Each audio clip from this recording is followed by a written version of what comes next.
പ്രിയപ്പെട്ടവരെ, ഒത്തിരി പേര് സാമ്പത്തിക സഹായങ്ങൾ കൊണ്ട്, പ്രേക്ഷിത പ്രവർത്തനങ്ങൾ കൊണ്ട് ഓരോ മലയോരങ്ങളിലും ഇന്നലെ 24 ആദിവാസി സഹോദരങ്ങളാണ് വയനാടൻ കാടുകളിൽ നിന്ന് വന്ന് ഉടമ്പടി എടുത്തിരിക്കുന്നത്. അപ്പം അത്രയും എല്ലാ മേഖലകളിലുമുള്ള എല്ലാവർക്കും ലളിതമായി മനസ്സിലാക്കുന്ന ദൈവാനുഭവമായിട്ട് ഏറ്റവും ഉന്നതമായ ശ്രേണി ജീവിക്കുന്നവർ മുതൽ ജീവിതത്തിൻ്റെ വ്യത്യസ്തങ്ങളായ മേഖലകളിലും ജീവിത രംഗങ്ങളിലുള്ളവരെല്ലാം അഭയസ്ഥാനമായി ഉടമ്പടി കാണുകയാണ്. അപ്പം നിങ്ങൾ ഓർക്കേണ്ടത്, നിങ്ങൾ പ്രാർത്ഥിക്കുമ്പോഴും ഈ ഉടമ്പടി ധ്യാനം കൂടുമ്പോഴും അത് നിങ്ങൾ ഷെയർ ചെയ്യണം. വേദനപ്പെട്ടിരിക്കുന്നവർക്ക് ഇത് കിട്ടുമ്പോൾ ദൈവം അവർക്ക് അയച്ചു കൊടുത്ത പോലെ തോന്നും. കാര്യം അത് നിങ്ങളാണ് ദൈവത്തിൻ്റെ കൈയും കാര്യമായി പ്രവർത്തിക്കേണ്ടത്. നിങ്ങളുടെ പ്രേക്ഷിത വേലയിൽ നിങ്ങളൊരിക്കലും മാന്യം തോന്നരുത്. പ്രേക്ഷിത വേല ക്ലേശകരമായ ജോലി കൂടുതൽ ചെയ്യുമ്പോൾ നിങ്ങളുടെ സത്യസന്ധതയാണ് അതുവഴി ദൈവം മനസ്സിലാക്കുകയും നിങ്ങളുടെ ഉടമ്പടിയെ ദൈവം ആശീർവദിക്കുകയും ചെയ്യുന്നത്. ഉടമ്പടി ജീവിക്കാൻ കഴിഞ്ഞതിൽ നിങ്ങൾ ദൈവത്തോട് നന്ദി പറയണം.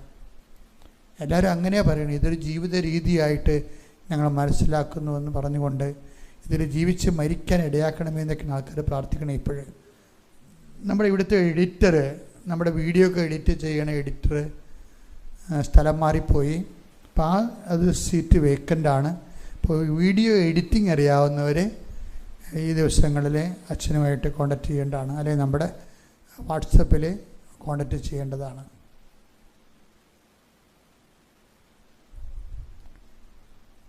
കാര്യം നമുക്ക് ഒത്തിരിയേറെ വർക്കുകൾ ഉണ്ട്, അത് പെൻഡിങ് ആണ് ഇപ്പോഴും. അപ്പം അതുകൊണ്ട് പുതിയ ആൾക്കാരെ എടുക്കാൻ ആഗ്രഹിക്കുന്നു. ഇവിടെ താമസിച്ച് ജോലി ചെയ്യാൻ ആഗ്രഹിക്കുന്നവർക്കും മുൻഗണനയുണ്ട്, അല്ലാത്തവർക്കും വർക്ക് നൽകുന്നതായിരിക്കും. പരിശുദ്ധ പരമദിവ്യകാരുണ്യത്തിന് പരിശുദ്ധ പരമദിവ്യകാരുണ്യത്തിന്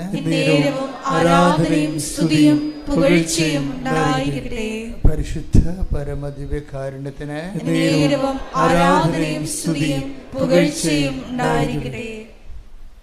നമ്മൾ എന്തിനാണ്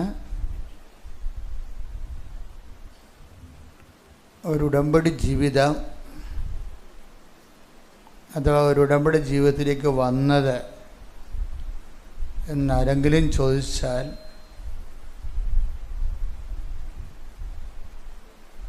എൻ്റെ ഫസ്റ്റ് ആൻസർ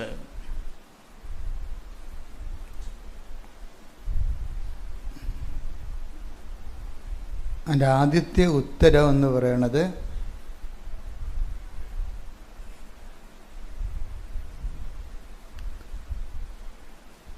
ഇണപിരിയാത്ത ദൈവവുമായിട്ടൊരു ആത്മബന്ധത്തിനാണ്. This may be the correct answer. ഞാൻ ഒത്തിരി ആലോചിച്ചും ധ്യാനിച്ചും പ്രാർത്ഥിച്ചുമൊക്കെ ഇത് പറയണേ, അല്ലാതെ ഓളോടെ സ്ഥലം പറയണതല്ല. വെളുപ്പിനെ 3:30 മണിക്ക് എഴുന്നേറ്റതാണ്. ഞാൻ എപ്പോഴും ഇങ്ങനെ ഉടമ്പടിയുടെ സാക്ഷ്യങ്ങൾ കേൾക്കുമ്പോൾ നമുക്ക് ഒത്തിരി വീണ്ടും വിചാരങ്ങളുണ്ടാവും. ആൾക്കാരുടെ അനുഭവങ്ങളാണല്ലോ ഈ സാക്ഷ്യങ്ങളായിട്ട് ആൾക്കാർ പറയണത്. അപ്പോഴും നമ്മൾ സാധാരണ ഒരു ധ്യാന കേന്ദ്രങ്ങളിൽ ആൾക്കാർ പറയുന്ന അനുഭവങ്ങളിൽ നിന്ന് വ്യത്യസ്തമായിട്ട് അനുഭവങ്ങൾക്കുള്ളിലെ അനുഭവങ്ങൾ ആൾക്കാർ പറയും. ഉടമ്പടിയുടെ ഒരു പ്രത്യേകത അതാണ്. അനുഭവങ്ങൾ ജോലി കിട്ടി, വീട് കിട്ടി, ജപ്തി മാറി, അതുപോലെ തന്നെ കേസ് മാറി എന്നൊക്കെ പറയുന്ന ഈ പൊതുവെയുള്ള അതിൻ്റെ പുറമേ കാണുന്ന ഒരു ഇങ്ങനെ പൊന്തിക്കിടക്കുന്ന കുറച്ച് നമുക്ക് കാണാവുന്ന അനുഭവങ്ങളെക്കാളുപരി അനുഭവങ്ങൾക്കുള്ളിൽ ഇങ്ങനെയുള്ള ഒരു ഫിസിക്കൽ എക്സ്പീരിയൻസിൻ്റെ ഉള്ളിൽ അടിയൊഴുക്ക് പോലെ ശാന്തമായി ഒഴുകുന്ന ഒരു അന്തർഭൗമ പ്രവാഹമുണ്ട്. ആ പ്രവാഹത്തെ നമ്മൾ വിളിക്കുന്ന പേര് ദൈവാനുഭവം എന്ന് തന്നെയാണ്. ദൈവാനുഭവം. അപ്പം ജീവിതാനുഭവം നമുക്ക് ഭൗതികമായ അനുഭവവും ആത്മീയമായ അനുഭവങ്ങളും ഉടമ്പടിയിലുണ്ട്. ഉടമ്പടി പുതുക്കുന്നതനുസരിച്ച് നിങ്ങളുടെ ആധ്യാത്മിക അനുഭവങ്ങൾ കൂടുന്നുണ്ടോ എന്ന് നോക്കണം.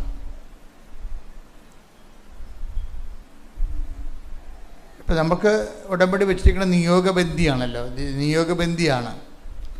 കാര്യം നമ്മൾക്ക് എന്തെങ്കിലും ഒരു ജീവിത സമ്മർദ്ദം വരുമ്പോഴാണ്, നമുക്കത് താങ്ങാൻ പറ്റാതെ വരുമ്പോൾ നമ്മൾ ദൈവത്തിൻ്റെ കൂട്ട് പരിശുദ്ധ അമ്മയിലൂടെ നേടിയെടുക്കുകയാണ്.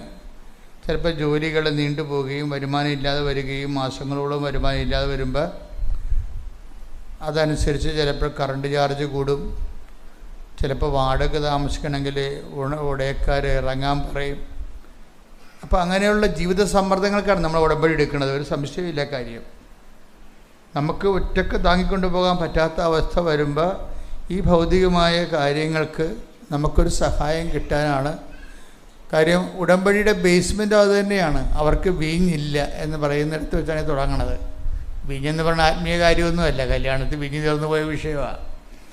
ജീവിതത്തിൽ ചില ഭൗതികമായ സാഹചര്യങ്ങൾ തീർന്നു പോകുമ്പോൾ, സാമ്പത്തികം, ജോലി, ആരോഗ്യം, അതുപോലെ തന്നെ സമാധാനം, വീടില്ലാത്ത അവസ്ഥകൾ, അങ്ങനെയൊക്കെ വരുമ്പോൾ നമ്മൾ നോക്കുമ്പോൾ ഇനി നമ്മൾ കൊണ്ട് മാത്രം ഇതിനൊരു പരിഹാരം കാണാൻ പറ്റത്തില്ല.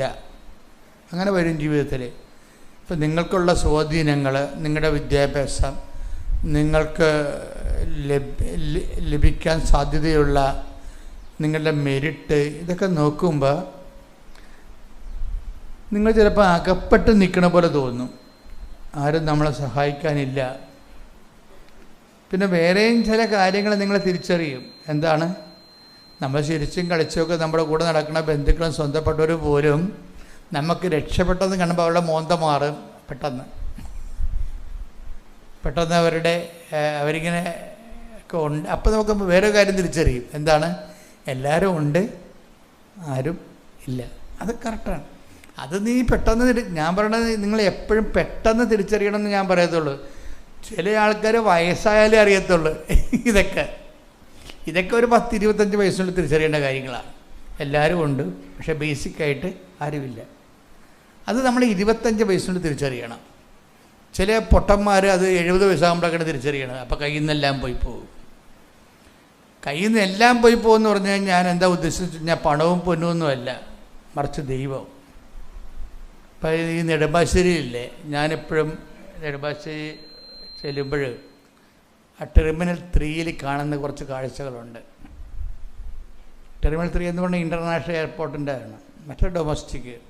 അപ്പോൾ അവിടെ ചെല്ലുമ്പോൾ ആക്കാൻ വരുന്നവർ ഭയങ്കര പിരിഞ്ഞു പോകുമ്പോൾ കെട്ടിപ്പിടിച്ച് കരയുകയും കരഞ്ഞുകൊണ്ട് നിൽക്കുകയും അങ്ങനെ കുറേ സീനുണ്ട്. ഇനി അവിടെ തിരിച്ച് നമ്മളെ ടെർമിനൽ 3 വന്ന് ഇറങ്ങുമ്പോൾ നമ്മളെ കൊണ്ടുപോകാൻ വരുന്നവർ അത്യാഹ്ലാദത്തോട് വരികയും അതുപോലെ തന്നെ കെട്ടിപ്പിടുത്തവും ചിരിയും സന്തോഷവും വേറെ സംഭവമുണ്ട്. അപ്പം ഞാനിതൊക്കെ എല്ലാം ഇങ്ങനെ ശ്രദ്ധിക്കണ ഒരാളാണ്. എന്തെല്ലാം ചെറിയ മൂമെൻറ്റ്സ് പോലും ശ്രദ്ധിക്കും. ഓരോരുത്തർ എന്തെങ്ങനെയാണ് ആ സിറ്റുവേഷൻസ് ഹാൻഡിൽ ചെയ്യണത്. അപ്പം ചില ആൾക്കാരുണ്ട് ഒറ്റക്ക് വരും, ഒറ്റക്ക് പോകും. അവരെ കൊണ്ടുവന്നാക്കാനും ആരുമില്ല, കെട്ടിപ്പിടിക്കാനും ആരുമില്ല. അവർ വരുമ്പോൾ സ്വീകരിക്കാനും ആരുമില്ല. ഞാൻ എപ്പോഴും ടാർഗറ്റ് ചെയ്യണത് ആ ഒരു സിറ്റുവേഷനെയാണ്. അപ്പോൾ എൻ്റെ മനസ്സിലെപ്പോഴും തോന്നും, ഈ ഉടമ്പടി നമ്മൾ എടുക്കുന്നതിൻ്റെ ഉദ്ദേശം ഇപ്പം ചിലരെ കൊണ്ടുവന്ന് ആക്കാൻ, പണ്ടൊക്കെ നമ്മളുടെ ഈ പ്രായം നമ്മൾ കയറുന്നതനുസരിച്ച് കൊണ്ട് പല പല എക്സ്പീരിയൻസ് അല്ലേ ആൾക്കാർക്ക്. ചോക്ലേറ്റ് എക്സ്പീരിയൻസായി. 10-22 വയസ്സ് വരെ ഉള്ളതെല്ലാം ചുമ്മാ ചോക്ലേറ്റ് എക്സ്പീരിയൻസാണ്. വെച്ച് കഴിഞ്ഞാൽ നമുക്ക് കഴിക്കുമ്പോഴൊക്കെ നല്ല രുചിയൊക്കെ തോന്നും, മധുരം ഉണ്ടാവും. കഴിച്ച് കഴിയുമ്പോൾ പിന്നെ ഷുഗർ ഉള്ളവർക്കാണെങ്കിൽ ചിലപ്പോൾ കിഡ്നിയും പോയെന്ന് വരും. ചോക്ലേറ്റ് എക്സ്പീരിയൻസ് എന്ന് പറയും.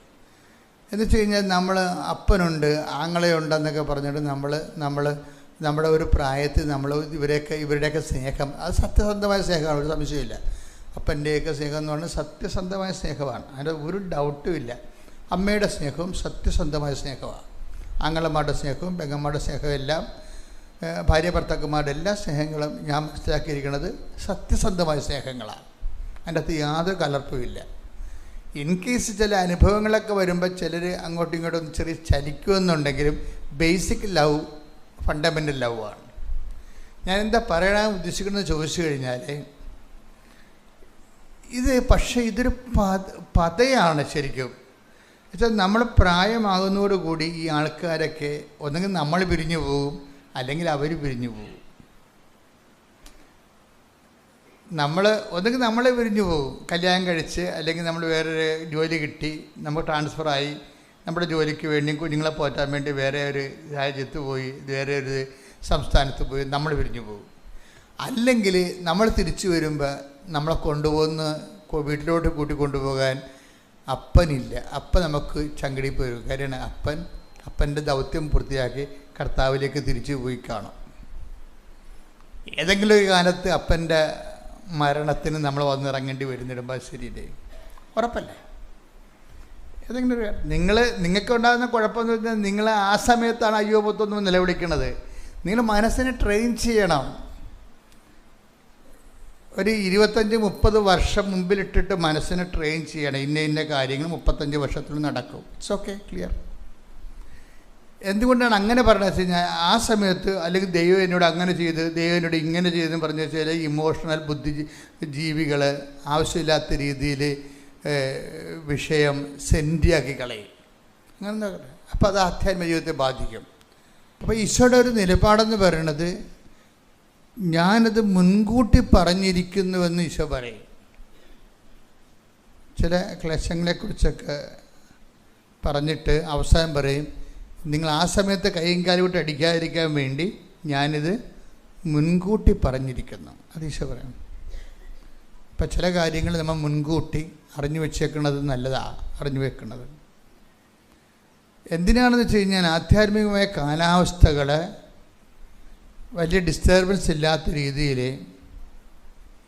നമ്മൾ പുറമേ കാണുന്ന ഫിസിക്കൽ എക്സ്പീരിയൻസിൻ്റെ താഴെ ഉടമ്പടി ഉദ്ദേശിക്കുന്ന ഒരു ദൈവാനുഭവമുണ്ട്.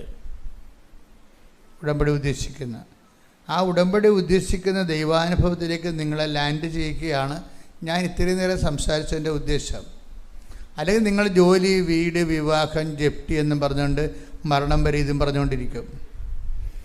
ഒരു ഉടമ്പടി 3 പുതുക്കി കഴിഞ്ഞാൽ പിന്നീട് ഇതിൻ്റെ അകത്ത് ഈ പുറമെ ആദ്യം കാണുന്ന വിഷയങ്ങൾക്ക് നമുക്ക് പ്രയോറിറ്റി, എംഫസിസ് കുറഞ്ഞു വരണം. എന്താ കാര്യം, ഉടമ്പടിയുടെ ബേസിക് പ്രോമിസ് എന്ന് പറയുന്നത് I will be with you unto the last. അപ്പം അങ്ങനെ പറയേണ്ട ആവശ്യമില്ലല്ലോ. ബൈബിൾ അവസാനിക്കുമ്പോൾ ഈശോ പറയാൻ മറക്കാത്തൊരു കാര്യമാണ്. ബൈബിൾ അവസാനിക്കുമ്പോൾ ഈശോ പറയാൻ മറക്കാത്തൊരു കാര്യമാണ്. എന്താണ്? I will be with you unto the last. എന്നുവെച്ചാൽ കാലത്തിൻ്റെ അവസാനം വരെ ഞാൻ നിങ്ങളോട് കൂടെ ഉണ്ടായിരിക്കും. അപ്പോഴീ ലാസ്റ്റ് എന്ന് പറഞ്ഞ വാക്ക് എന്താണ്? ഈ ലാസ്റ്റ് പലപ്പോഴും ആരും കൂടെ ഉണ്ടാകാത്തൊരു സമയമാണ്. ലാസ്റ്റില്ലേ, ബൈബിൾ വളരെ ലാസ്റ്റ് എല്ലാത്തിൻ്റെയും. ഇപ്പം ഞാൻ നിങ്ങൾ എന്തൊക്കെ പറഞ്ഞാലും, ഭയങ്കര സന്തോഷത്തിൻ്റെ കാര്യങ്ങളൊക്കെ പറഞ്ഞാലും എനിക്ക് വലിയ വ്യത്യാസം ഉണ്ടാകത്തില്ല. നിങ്ങൾ ഇൻ്റർവെല്ല് വരെയുള്ള കോമഡി കാര്യങ്ങളൊക്കെയാണ് പറയേണ്ടത്. ഇൻ്റർവെല്ല് കഴിയുമ്പോഴാണല്ലോ പടം ട്രാജിക്കിലേക്ക് പോണത്. അത് അവസാനം വരുമ്പോൾ മാത്രമല്ല ഇതെങ്ങനെയാണ് ചെയ്യുന്നത് അവസാനിക്കണമെന്ന് അറിയാൻ പറ്റത്തുള്ളൂ. അപ്പം ഞാൻ മിണ്ടത്തില്ല. അതിൻ്റെ കാര്യം വെച്ച് കഴിഞ്ഞാൽ, ഈ സിറ്റുവേഷൻസ് കഴിഞ്ഞ ദിവസങ്ങളിൽ ഗോകുല കൃഷ്ണ എന്നും പറഞ്ഞൊരു ജർമ്മൻ സ്കോളർ, അവർ ജർമ്മനിൽ PhD വെച്ചെടുക്കണം, കൊല്ലത്തുകാരത്തിയാണ്, കുട്ടിയാണ്, എന്നുവെച്ചാൽ 25 വയസ്സുണ്ട് അവർ. അപ്പം ഇവർ കഴിഞ്ഞ ദിവസങ്ങളിലൊക്കെ പറഞ്ഞ സാക്ഷ്യത്തിലെ ഒരു സംഭവം, ഞാൻ വലിയ ആവേശത്തോടുകൂടിയാണ് ജർമ്മനിയിൽ നിന്ന് വന്നത്. എന്താ കാര്യം, പപ്പായുണ്ട്, അമ്മയുണ്ട്. അപ്പം അവരുടെയൊക്കെ അടുത്തേക്ക് വരികയാണല്ല. അവർ കുറേ നാൾ പഠിത്തവും ഒട്ടകപക്ഷനെ പോലെ മണ്ണിൽ തല താഴ്ച വെക്കണ പോലെ പുസ്തകത്തിലും പ്രോജക്റ്റിലും തല താഴ്ത്തി വെച്ച് അവിടുത്തെ നമുക്ക് നിവർത്തിയില്ലെങ്കിലും അവിടുത്തെ ആഹാരം കഴിച്ചു. നമ്മളെന്തൊക്കെ പറയും, മലയാളികൾ പുറത്ത് പോകുന്നത് നിങ്ങളവർക്ക് ഒരു ഹാപ്പിയാണെന്ന്.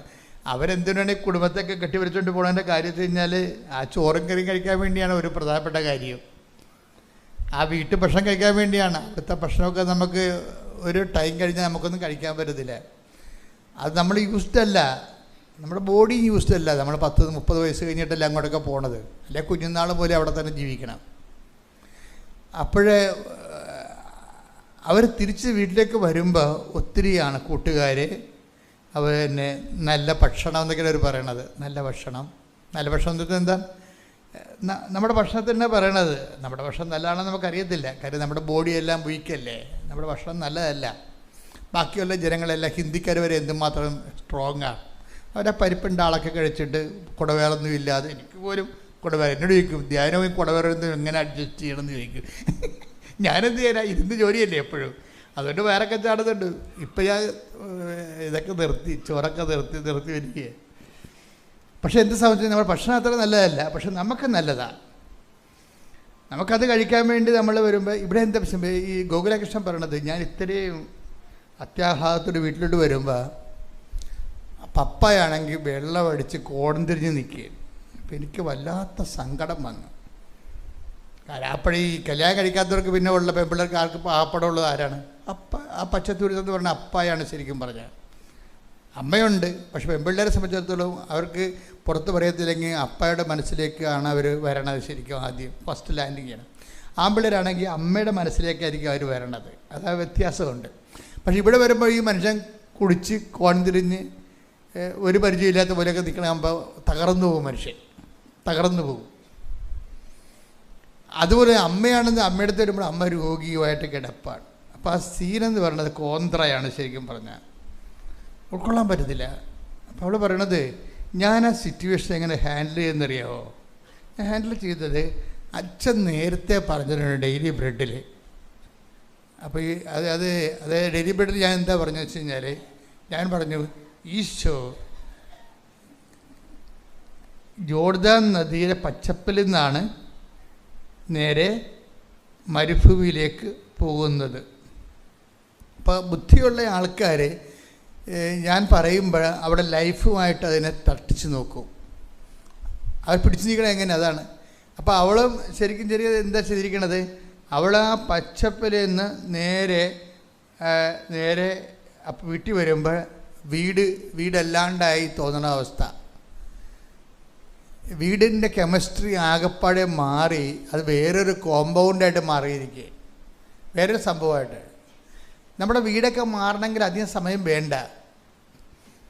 എൻ്റെ അഭിപ്രായത്തിൽ ഇടയ്ക്കിടയ്ക്ക് വീട് മാറിക്കൊണ്ടിരിക്കണമെന്നുള്ളതാണ്. ഓരോരുത്തരുടെ സ്വഭാവം. ഇപ്പം കെട്ടിയ ഒരാൾ വന്ന് കല്യാണം, ഇപ്പോൾ ഒരു എക്സ്ട്രാ ഒരു ന്യൂ കമർ കല്യാണം കഴിച്ച് നമ്മുടെ മകൻ്റെ ഭാര്യ വന്നു കഴിയുമ്പോൾ അതിൻ്റെ കെമിസ്ട്രി അപ്പം തന്നെ കോമ്പൗണ്ടായിട്ട് വേറെ ഒരു പദാർത്ഥമായിട്ട് വീട് മാറും. ഇതിനെല്ലാത്തിനും അക്കോമഡേറ്റ് ചെയ്ത് നിൽക്കാനുള്ള കഴിവെന്ന് പറയണത് അത് ക്രിസ്തു നമുക്ക് തരുന്ന കഴിവാണ്. ക്രിസ്തു ഇല്ലെങ്കിൽ നമ്മളിതിനെ വയലൻ്റായിട്ടും ബ്രൂട്ടലായിട്ടും ആനിമാലിറ്റി ആയിട്ട് കൈകാര്യം ചെയ്യും വിഷയം. ക്രിസ്തു ഉണ്ടെങ്കിൽ, ഇപ്പോൾ കഴിഞ്ഞ ദിവസങ്ങളിൽ ഇന്നലെ എൻ്റെ കുർബാനയായിരുന്നു ഇവിടെ. അപ്പോൾ ഇന്നലെ സകല വിശുദ്ധന്മാരുടെയും തിരുനാളാണ്. അപ്പോൾ അവിടെ വചനം വായിച്ചപ്പോൾ പരിശുദ്ധാത്മാവ് പറഞ്ഞു, ഈ ശാന്തശീലർ അനുഗ്രഹരാകുന്നു, അവർ ഭൂമി കൈവശമാക്കും.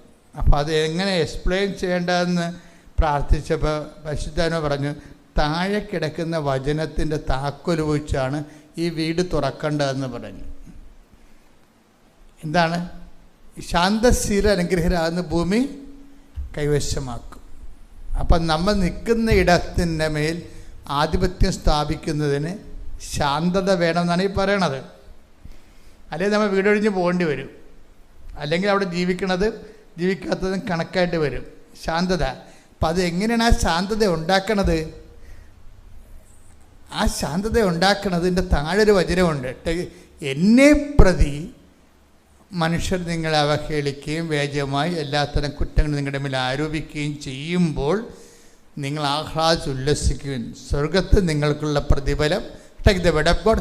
മത്തായി 5:11-12 തിരുവചനങ്ങൾ. 5:11.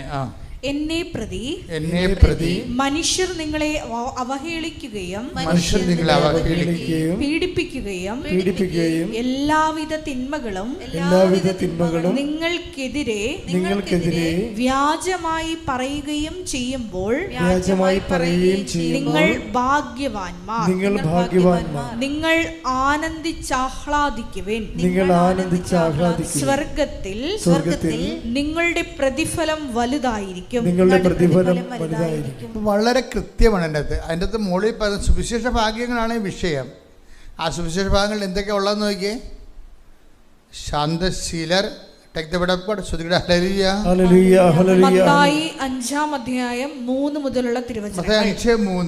ആത്മാവിൽ ദരിദ്രരായവർ ഭാഗ്യവാന്മാർ, സ്വർഗരാജ്യം അവരുടേതാണ്. വിലപിക്കുന്നവർ ഭാഗ്യവാന്മാർ, അവർ ആശ്വസിപ്പിക്കപ്പെടും. ശാന്തശീലർ ഭാഗ്യവാന്മാർ, അവർ ഭൂമി അവകാശമാക്കും. ശാന്തശീലർ ഭാഗ്യവാന്മാർ, അവർ ഭൂമി അവകാശം. എൻ്റെ പ്രിയപ്പെട്ടവർ, ഇതിൻ്റെ വിഷയം എന്ന് പറയുന്നത്, നിങ്ങൾ വിലപിച്ചാലും ശാന്തത ശീലമാക്കിയാലും എന്ത് ബേസിലായിരിക്കണം അങ്ങനെ ചെയ്യണത്? വിലപിക്കണമെങ്കിൽ എന്നെ പ്രതി, അതാണ് വിഷയം. എല്ലാം സോൾവ് ചെയ്യണതും സമാധാനം ഉണ്ടാക്കുന്നതും ആരാണ്? ഈശോയാണ്. ശരിക്കും ഒരു വിഷയം, കർത്താവ് നമ്മളിൽ നിന്ന് പിരിഞ്ഞു പോകാതിരിക്കാനും, ഒരിക്കലും നിങ്ങൾ പഴയ നമ്മൾ ഈ കെമിസ്ട്രി കുടുംബത്തിൻ്റെ ഈ പദാർത്ഥം പുതിയ ഒരു എലമെൻ്റ് വന്ന് ഒരു ഫോറിൻ എലമെൻ്റ് വരുമ്പോഴും അത് പിന്നീട് നമ്മളുടെ ജീവിതത്തിൻ്റെ ഭാഗമായി മാറുന്നവരെയുള്ള പ്രോസസ്സ്, ട്രാൻസിഷൻ ടൈമില്ലേ, ആ ട്രാൻസിഷൻ ടൈമിൽ എപ്പോഴും നിങ്ങൾ ക്രിസ്തുവിന് 1-ാം സ്ഥാനം കൊടുത്തുകൊണ്ടിരിക്കണം. പറഞ്ഞ മനസ്സിലായ? ക്രിസ്തുവിന് 1-ാം സ്ഥാനം കൊടുക്കണം. അല്ല, അവരങ്ങനെ പറഞ്ഞു, ഇവരിങ്ങനെ പറഞ്ഞു, ഞാനങ്ങനെ പറഞ്ഞപ്പോൾ എൻ്റെ അടുത്ത് ചാടിക്കയറി, അങ്ങനെ ഞാൻ നീ എന്ന് പറയരുത്. ക്രിസ്തുവിന് 1-ാം സ്ഥാനം കൊടുക്കണം അവിടെ. ഇതൊരു കൾച്ചറിങ്ങിൻ്റെ ടൈമാണ് ശരിക്കും. അവിടെയാണ് ഈശോ ഇപ്പോൾ നിങ്ങൾ ശാന്തത കാണിച്ചാലും നിങ്ങൾ വിലപിച്ചാലും അതെന്താണ്? ചില കാര്യം റീഫണ്ടബിൾ അല്ലെന്ന് നേരത്തെ പറഞ്ഞിട്ടുണ്ട്. പ്രാർത്ഥിക്കുന്നു, അപ്പം തന്നെ ഉത്തരം കിട്ടുന്നതാണ് റീഫണ്ടബിൾ എന്ന് പറയുന്നത്. അപ്പം നമ്മൾ പ്രാർത്ഥിക്കുന്നു, അപ്പം തന്നെ അതിൻ്റെ റെഡിമെയ്ഡ് ആൻസർ കിട്ടുന്നു.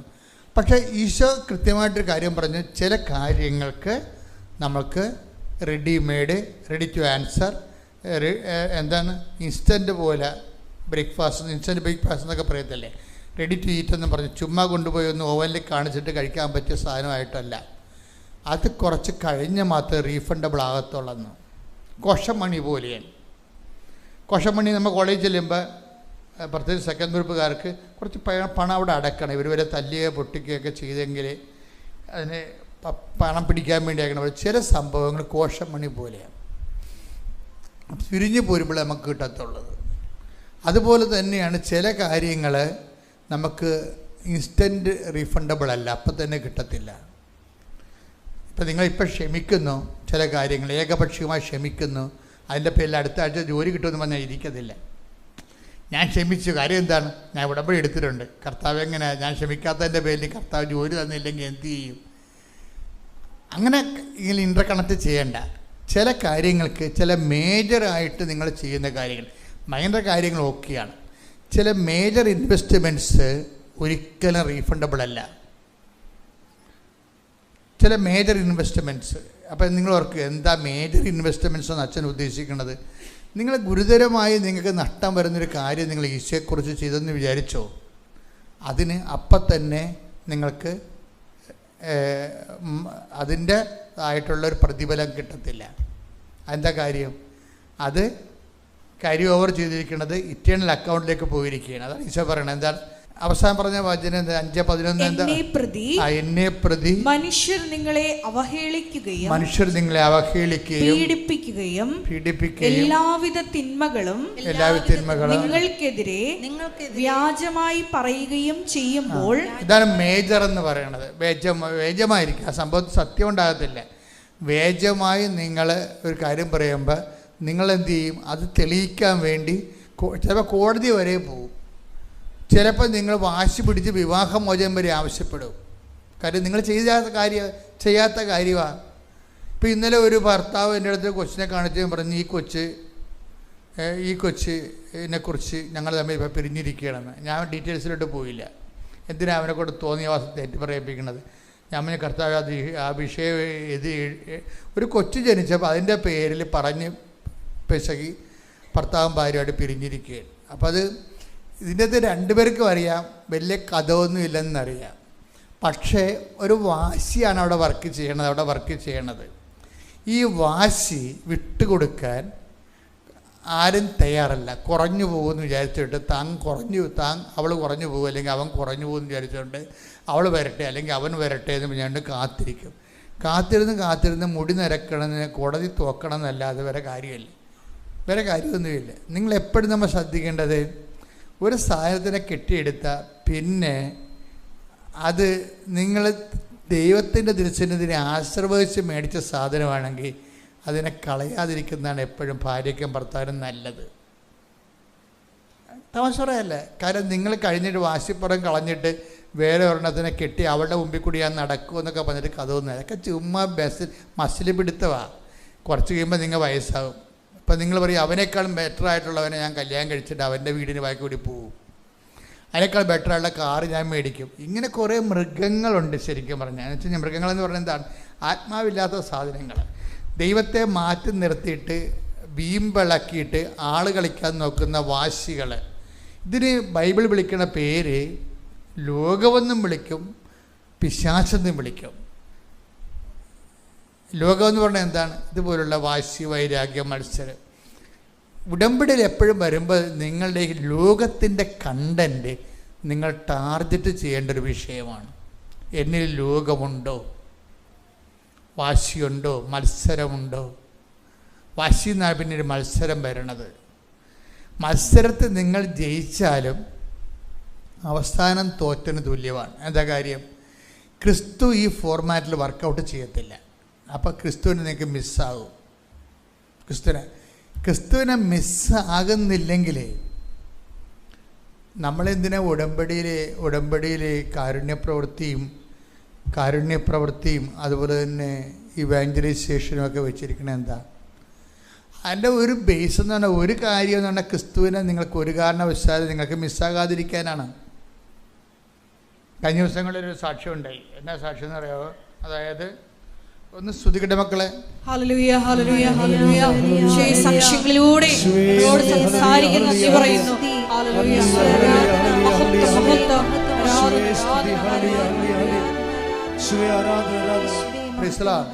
മെറിലിൻ തോമസ് എന്ന് പറഞ്ഞൊരു മോള് സാക്ഷ്യം പറഞ്ഞു. നല്ല സാക്ഷ്യമാണ്.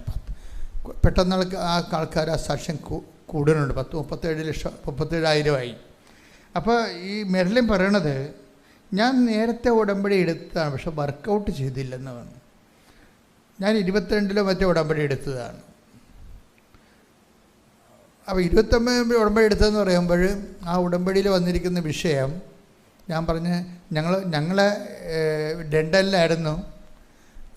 പിന്നീട് ഈ നാട്ടുകാരാണേ, ചേർത്തലക്കാരാ. പക്ഷെ അവർ ഇംഗ്ലണ്ടിലാണ്. അപ്പോൾ ഉടമ്പടി എടുത്തെങ്കിലും ഉടമ്പടിയിലെ കുറച്ച് കാര്യങ്ങളെ ഞങ്ങൾ ചെയ്തുള്ളൂ. അപ്പോൾ എന്തൊക്കെയാണ് ചെയ്തതെന്ന് നോക്കിയപ്പോൾ പറഞ്ഞത്, ഞങ്ങൾ കുർബാന മുടക്കിയിട്ടില്ല, പിന്നെ എന്താണ്, കുടുംബ പ്രാർത്ഥന മുടക്കിയിട്ടില്ല, ബൈബിളും വായിച്ചിട്ടുണ്ട്. പക്ഷെ ഉടമ്പടി വർക്ക് ചെയ്യത്തില്ല. കാര്യം എന്താ? അത് നിങ്ങളെ ശ്വസിച്ചു എന്ന് പറഞ്ഞൊരു വല്ല കാര്യമുണ്ടാ? നിങ്ങൾ ശ്വസിച്ചില്ല, നിങ്ങൾ ചത്തുപോയനോ. കുർബാന മുടക്കിയിട്ടില്ല, കുടുംബ പ്രാർത്ഥന മുടക്കിയിട്ടില്ല, ബൈബിൾ വായിച്ചെന്ന് വെച്ചാൽ അതിൻ്റെ അർത്ഥം എന്താണ്? നിങ്ങൾ ആത്മീയ ജീവിതം ശ്വസിച്ചു എന്നേ ഉള്ളൂ, അത്രയേ ഉള്ളൂ. ആരോഗ്യം വേറെയാണ്. ഭക്ഷണം കഴിക്കണമെങ്കിൽ മാത്രമേ ആരോഗ്യം ഉണ്ടാകത്തുള്ളൂ. മറ്റത് ശ്വാസോച്ഛ്വാസത്തിനാണ് ഈ കുർബാനയൊക്കെ വെച്ചിരിക്കുന്നത്. അപ്പോഴേ ഇവർ പറയണത് അത് ഉടമ്പടിയിൽ അതുണ്ട്, അത് ശ്വസിക്കാൻ വേണ്ടി ഇട്ടിരിക്കുന്നതാണ്. നിങ്ങളെ ശ്വസിക്കാൻ വേണ്ടി ഇട്ടിരിക്കുന്നതാണ്. നിങ്ങളെ ബലം പ്രാപിക്കാൻ വേണ്ടി ഇട്ടിരിക്കുന്ന കണ്ടൻറ്റ് വേറെയാണ്. നിങ്ങൾ ശ്വസിക്കാൻ വേണ്ടി ഇട്ടിരിക്കുന്നത് എന്തൊക്കെയാണത്? കുർബാന മുടക്കരുത്, പിന്നെന്താ ചെയ്തിരിക്കണത്? കുടുംബ പ്രാർത്ഥന മുടക്കരുത്, പിന്നെന്താണ്? ബൈബിൾ വായിക്കണം. അതിപ്പോൾ നിങ്ങൾ ഉടമ്പടി എടുത്തില്ലെങ്കിൽ ചെയ്യണമല്ലോ. ഒരു കത്തോലിക്ക മസ്റ്റായിട്ട് ചെയ്യേണ്ടത് ഉടമ്പടി എടുത്തില്ലെങ്കിൽ ചെയ്യണം. മറ്റ് ഡിനോമിനേഷൻ ഉള്ളവർ അവരുടെ രീതിയിലുള്ള സഭയിൽ അവരുടെ നിയമം അനുസരിച്ച്, ആ സഭയുടെ നിയമം അനുസരിച്ച് നമ്മൾ ജീവിക്കണത്. അപ്പോഴേ അത് ശ്വാസോച്ഛ്വാസം മാത്രമേ ഉള്ളൂ. ഉടമ്പടിയിൽ എക്സ്ട്രാ വന്നിരിക്കണത് എന്താ? കാരുണ്യ പ്രവൃത്തി. പിന്നെ അത് വന്നിരിക്കണത് എന്താണ്? ഈ ബലം പ്രാപിക്കാൻ വേണ്ടി വന്നിരിക്കുന്നതും പ്രതിരോധ ശേഷിക്ക് വേണ്ടി വന്നിരിക്കുന്നതും. ഇപ്പം കാരുണ്യ പ്രവൃത്തി പ്രതിരോധ ശേഷിക്ക് വേണ്ടി വന്നിരിക്കുന്നതാണ്. അതുപോലെ തന്നെ ഇവാഞ്ചലൈസേഷൻ, വിശ്വാസ കൈമാറ്റം എന്തിനു വന്നിരിക്കുന്നതാണ്? അത് ബലം പ്രാപിക്കാൻ വേണ്ടി, ആത്മീയ ബലം പ്രാപിക്കാൻ വേണ്ടി വന്നിരിക്കുന്നതാണ്. അപ്പം മെർലിൻ പറഞ്ഞത് എന്താണ്? ഞങ്ങൾ കുർബാന മുടക്കണില്ലായിരുന്നു, അതുപോലെ തന്നെ ബൈബിൾ വായന മുടക്കിയിട്ടില്ല, ഞങ്ങൾ അതുപോലെ തന്നെ കുടുംബപ്രാർത്ഥന മുടക്കിയിട്ടില്ല, പക്ഷേ ഉടമ്പടി വർക്കൗട്ട് ചെയ്തിട്ടില്ല. അവസാനം ഇംഗ്ലണ്ടിൽ ഇങ്ങനെ ജീവിക്കുന്ന സമയത്ത് അവിടുത്തെ സിറ്റുവേഷൻസ് കൊണ്ടാണ് ഇത് ചെയ്യാൻ പറ്റാതെ വന്നതെന്നാണ് അവർ പറയണത്. അവർ ഉടമ്പടി എടുക്കാതെ കൊണ്ടാണ് അവർ ചെയ്യുക. ഉടമ്പടി എടുക്കുമ്പോൾ നിങ്ങൾ ഓർക്കും, ഇത് എങ്ങനെയെങ്കിലും ഒക്കെ ഇതിൻ്റെയൊക്കെ ഓരോ കാര്യങ്ങളൊക്കെ ഈ സാമ്പിൾ എടുക്കുമല്ല. ഞാൻ പണ്ട് ജയിലിൽ പ്രാർത്ഥിക്കാൻ പോയപ്പോൾ 12:30 മണിയായിരുന്നു. അപ്പോൾ ജയിലിലെ ഒരു സൂപ്രണ്ടാണ്, അങ്ങനെ DSP റാങ്കിലുള്ള ആളാണെന്ന് തോന്നുന്നത്. അപ്പോഴാണ് അദ്ദേഹത്തിൻ്റെ മുമ്പിൽ പോലീസുകാർ സാമ്പാറും സദ്യയും കൊണ്ടുവന്ന് വെക്കും. അപ്പോൾ അയാൾ ഒരു പാത്രം ഉണ്ടല്ലോ, ഒരു പാത്രത്തിൽ തന്നെ പല പല പാത്രങ്ങളില്ലേ, കറികളൊക്കെ അല്ല, അതിൽ നിന്നെല്ലാം അയാൾ ഓരോ നുള്ളിലെടുത്തിട തിന്നും. എന്നിട്ട് അയാൾ അടുത്ത പോലീസുകാരന് കൊടുക്കും, അയാൾ കൊണ്ട് പ്രതികൾക്ക് കൊടുക്കും. ഇയാൾ കഴിക്കാതെ കൊടുക്കത്തില്ല, കാര്യം ഇതിൻ്റെ അകത്ത് വിഷമില്ല എന്ന് ഉറപ്പ് വരുത്താൻ വേണ്ടിയാണ് ഈ ജയിലിൽ അങ്ങനെ ചെയ്യണത്. അപ്പോൾ ഞാൻ നോക്കിയപ്പോൾ 12 പാത്രം കൊണ്ടുവന്ന് 12 പ്രതികൾ ഉറപ്പ് കിടപ്പുണ്ട് ജയിലിൽ. 12 പാത്രം കൊണ്ടുവന്നിട്ട് ഈ SP-ക്ക് കൊടുക്കും. അയാളത് അദ്ദേഹം അവിടെ നിന്ന് അത് കഴിക്കും. അതിങ്ങനെ ഓരോ നുള്ളെടുത്ത് കഴിക്കണത് എല്ലാത്തിൽ നിന്നും എടുക്കും അയാൾ. അപ്പം ഞാനിവിടെ ഇരിപ്പുണ്ട്, ഈ കാഴ്ചയും കണ്ടുണ്ട്. ഇതുപോലെ സാമ്പിൾ കഴിക്കണ അദ്ദേഹം. നിങ്ങൾ ഉടമ്പടിയുടെ സാമ്പിൾ എടുക്കുന്ന ആൾക്കാരാണ് പല ആൾക്കാരും. വർക്കൗട്ട് ചെയ്യത്തില്ല ഉടമ്പടി സാമ്പിള്. അപ്പം ദൈവത്തിനെ നിങ്ങൾ ബോധ്യപ്പെടുത്തേണ്ടത് നിങ്ങൾ ഉടമ്പടിയിലാണെന്ന് ബോധ്യപ്പെടുത്തണം. മെർലിന് സംഭവിച്ച കാര്യം, മെർലിൻ ഇതിൻ്റെ സാമ്പിൾ എടുത്ത് ഉപയോഗിക്കുന്നു. കാരുണ്യപ്രവൃത്തി ഇല്ല, എവാഞ്ചലൈസേഷൻ ഇല്ല. അതൊക്കെ ഇതിൻ്റെ അകത്ത് ഇത്തിരി കഷ്ടപ്പെട്ട പണികളാണ്. അപ്പോൾ അതെന്തുകൊണ്ട്? ശ്വാസോച്ഛ്വാസം മാത്രമേ ഉള്ളൂ. കുർബാനയുണ്ട്, കുടുംബപ്രാർത്ഥനയുണ്ട്, ജപമാല കുടുംബപ്രാർത്ഥനയുണ്ട്, കുർബാനയുണ്ട്, വചന വായനയുണ്ട്. അപ്പോൾ ശ്വാസോച്ഛ്വാസമുണ്ട്, അത്രയേ ഉള്ളൂ കാര്യങ്ങൾ. അത് വർക്കൗട്ട് ചെയ്യത്തില്ല. എന്തു ചെയ്യും? പ്രതിരോധം നഷ്ടപ്പെട്ട കാരണം നമ്മൾ ഈ കാരുണ്യപ്രവൃത്തി പ്രതിരോധമാണ് ഉച്ചരിക്കുന്നത്. പ്രതിരോധം നഷ്ടപ്പെട്ട കാരണം നമുക്ക് സെക്യൂരിറ്റി പോകും. ഇപ്പം നമ്മുടെ ബോഡിയിൽ വേറെ അണുക്കൾ കയറാതിരിക്കാൻ വേണ്ടി നമ്മുടെ ബോഡിയിൽ തന്നെ പ്രതിരോധ അണുക്കളുണ്ടല്ലോ, അതിനെ ബൂസ്റ്റ് ചെയ്യാനാണല്ലോ നമ്മൾ ഓരോ ഭക്ഷണമൊക്കെ കഴിക്കണത്. അപ്പോൾ അത് കാരുണ്യപ്രവൃത്തി അതിൻ്റെ അകത്തുള്ളത്. ഇപ്പോൾ കാരുണ്യപ്രവൃത്തിയുടെ പ്രതിരോധം ഇല്ലാഞ്ഞ കാരണം ഓട്ടോമാറ്റിക്കായിട്ട് എന്ത് സംഭവിച്ചു? ഇങ്ങനെ വെൽ ടു ഡു ഫാമിലി ആയിരിക്കുന്ന ആളുകളുടെ ജോലി അങ്ങോട്ട് നഷ്ടപ്പെട്ടു. ജോലി നഷ്ടപ്പെട്ട് കഴിഞ്ഞാൽ പിന്നെ ഓരോരുത്തരുടെ ട്രേഡും കരിയറും അനുസരിച്ചുള്ള പ്രൊഫഷൻ നഷ്ടപ്പെട്ട് കഴിഞ്ഞാൽ പിന്നെ ലെഫ്റ്റ് ഇൻ ദി എയറാണ്. ഒരു പിടിയും ഇല്ലാതെ ഇങ്ങനെ അന്തരീക്ഷത്തിൽ അപ്പം തടിയെ പോലെ പറന്ന് നടക്കും. അപ്പോൾ സംഗതി ജോലി നഷ്ടപ്പെട്ട് കുടുംബം അവിടെ കുളമായി. അപ്പോൾ പിന്നെ എന്ത് ചെയ്ത്? രണ്ടുപേരും നാട്ടിൽ നിന്ന് അവിടെ നിന്ന് തിരിച്ചു പോന്നു, നാട്ടിലേക്ക് പോന്നു. നാട്ടിലേക്ക് വന്ന സമയത്ത് അവർ കാരിങ്ങുമായി, അവർ ഗർഭിണിയുമായി. പിന്നെ ഉടമ്പടിയിൽ ഇപ്പോൾ ഒരു കുഞ്ഞൊക്കെ ആകാൻ പോകുന്നു. പിന്നെ ജോലി നഷ്ടപ്പെട്ടു. പണ്ട് ജോലി ചെയ്ത കാശ് കൊണ്ട് അത്യാവശ്യം അരിവയും മേടിച്ച് പോവുകയാണ്. ജീവിതം ഇങ്ങനെ നേരെ താഴേക്ക് വന്നില്ലേ. അപ്പോഴെന്താ അപ്പനും അമ്മയും പറഞ്ഞു, നിങ്ങൾ പോയി ഉടമ്പടി പുതുക്കാൻ പറഞ്ഞു. അപ്പനും അമ്മയും പറഞ്ഞ് നിങ്ങൾ പോയി ഉടമ്പടി പുതുക്കെന്ന് പറഞ്ഞു. അവർ വന്ന് ഉടമ്പടി പുതുക്കി, രണ്ടാമത് ഉടമ്പടി ക്ലാസ്സെല്ലാം കൂടി ഉടമ്പടി പുതുക്കി. ഇപ്പോൾ അവർക്ക് സമയമുണ്ട്. ഈ വിദേശ രാജ്യത്തുള്ളൊരു കുഴപ്പമെന്ന് പറയണത്, ഇപ്പോൾ ഞാനൊരു സ്ഥലത്ത് ചെന്നപ്പോൾ എവിടെയാണോ ഷാർജയിൽ ധരിപ്പിക്കാൻ ചെന്നപ്പോൾ ഒരു വീട്ടിൽ താമസിച്ചു. അപ്പോൾ അവർ എന്നോട് പറയാണ്, ഭാര്യയും ഭർത്താവുമാണ്, ഞങ്ങൾ തമ്മിൽ നേരിട്ട് കണ്ട് 1 മാസമായെന്നും. നമുക്കതിന് അത്ഭുതമുള്ള. അവർ തമ്മിൽ ഒരു വീട്ടിൽ താമസിക്കുകയാണ്. അവർ തമ്മിൽ എന്താ കാര്യം വെച്ചാൽ ഭാര്യയ്ക്ക് നൈറ്റ് ഷിഫ്റ്റ്, ഇയാൾക്ക് ഡേ ഷിഫ്റ്റാണ്. ഇയാൾ വരുമ്പോൾ 1 മണിക്കൂർ മുമ്പ് ഭാര്യ പോകും, ഭാര്യ വരണതിന് 1 മണിക്കൂർ മുമ്പ് ഇയാൾ പോകും. അതന്നെ അവസ്ഥ വരണത്. അപ്പം അങ്ങനെ തമ്മിൽ കാണുന്നില്ല, സംസാരിക്കുന്നില്ല, അങ്ങനെ. അപ്പോൾ അതിനിടയ്ക്ക് പ്രാർത്ഥനാ ജീവിതമൊക്കെ സ്വാഹ. അപ്പം അങ്ങനെ വരുമ്പോൾ ഭയങ്കര ഇപ്പം അതെല്ലാം മാറി ഇവർക്ക് ഇപ്പം വീട്ടിൽ വന്ന് നിന്ന് ഒരു കുഞ്ഞൊക്കെ ഉള്ള കാരണം ഒരിടത്തും പോണില്ല. പിന്നെ അങ്ങനെ വന്നപ്പോൾ കുറച്ച് സമയമൊക്കെ കിട്ടിയപ്പോൾ അപ്പനമ്മയും പറഞ്ഞ് നിങ്ങളിനി രക്ഷപ്പെടണമെന്നുണ്ടെങ്കിൽ ഉടമ്പടി പുതുക്കണമെന്ന് പറഞ്ഞു. അവർ ഭാര്യയും ഭർത്താവും വന്ന് ഉടമ്പടി ആത്മാർത്ഥമായിട്ട്, ഇവർ രണ്ടുപേരും ബേസിക്കായിട്ട് നല്ല കക്ഷികളാണ്. അവർക്കങ്ങനെ വീണ് പോയാൽ പിന്നെ ഒത്തിരി തിരിച്ച് നടക്കേണ്ട കാര്യമില്ല.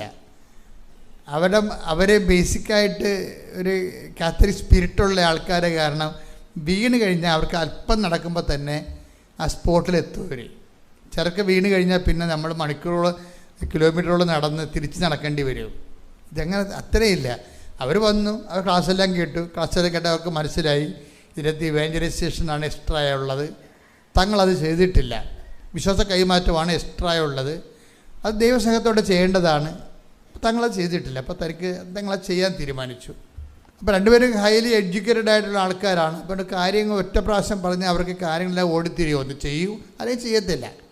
എഡ്യൂക്കേഷൻ കൂടിക്കഴിഞ്ഞാലുള്ള ഒരു ഗുണം അതാണ്. എന്ന് വെച്ച് കഴിഞ്ഞാൽ അവർ ഒന്നെങ്കിൽ ചെയ്യും അല്ലെങ്കിൽ ചെയ്യത്തില്ല. തന്നിൽ ഒന്നേ ഉള്ളു.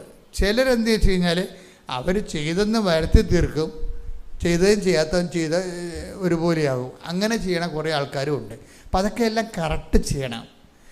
എനിക്ക് ഇപ്പോൾ മനസ്സിലായിരിക്കണ ഒരു കാര്യം, എൻ്റെ സഹോദരങ്ങളെ, ഉടമ്പടി ദൈവത്തെ ബോധ്യപ്പെടുത്താൻ നിങ്ങൾ ഉടമ്പടിയിലാണെന്നുള്ളത്. അപ്പോൾ സിമ്പിളാണ് ഉടമ്പടി. എൻ്റെ സഹോദരങ്ങൾ ഉടമ്പടിയിലാണെന്നുള്ളത് ദൈവത്തെ ബോധ്യപ്പെടുത്തണം. നിങ്ങൾക്ക് ഒരു കാര്യം രഹസ്യം അറിയാമല്ലോ. കാര്യം നിങ്ങൾ എഴുതി വച്ചേക്കുന്ന കാര്യങ്ങളൊന്നും ദൈവത്തിന് ഒരു സെക്കൻഡ് ടൈമേ ഉള്ളൂ ഇതിനാവശ്യം. വാരിക്കെട്ടെടുത്ത് ഇത്തരം വിഷയത്തിൻ്റെ ഒരു കാര്യം ദൈവം ഒന്ന് മനസ്സിൽ വെച്ചാൽ മതി. ആ സെക്കൻഡിൽ ഇതെല്ലാം പിക്ചർ മൊത്തം മാറും.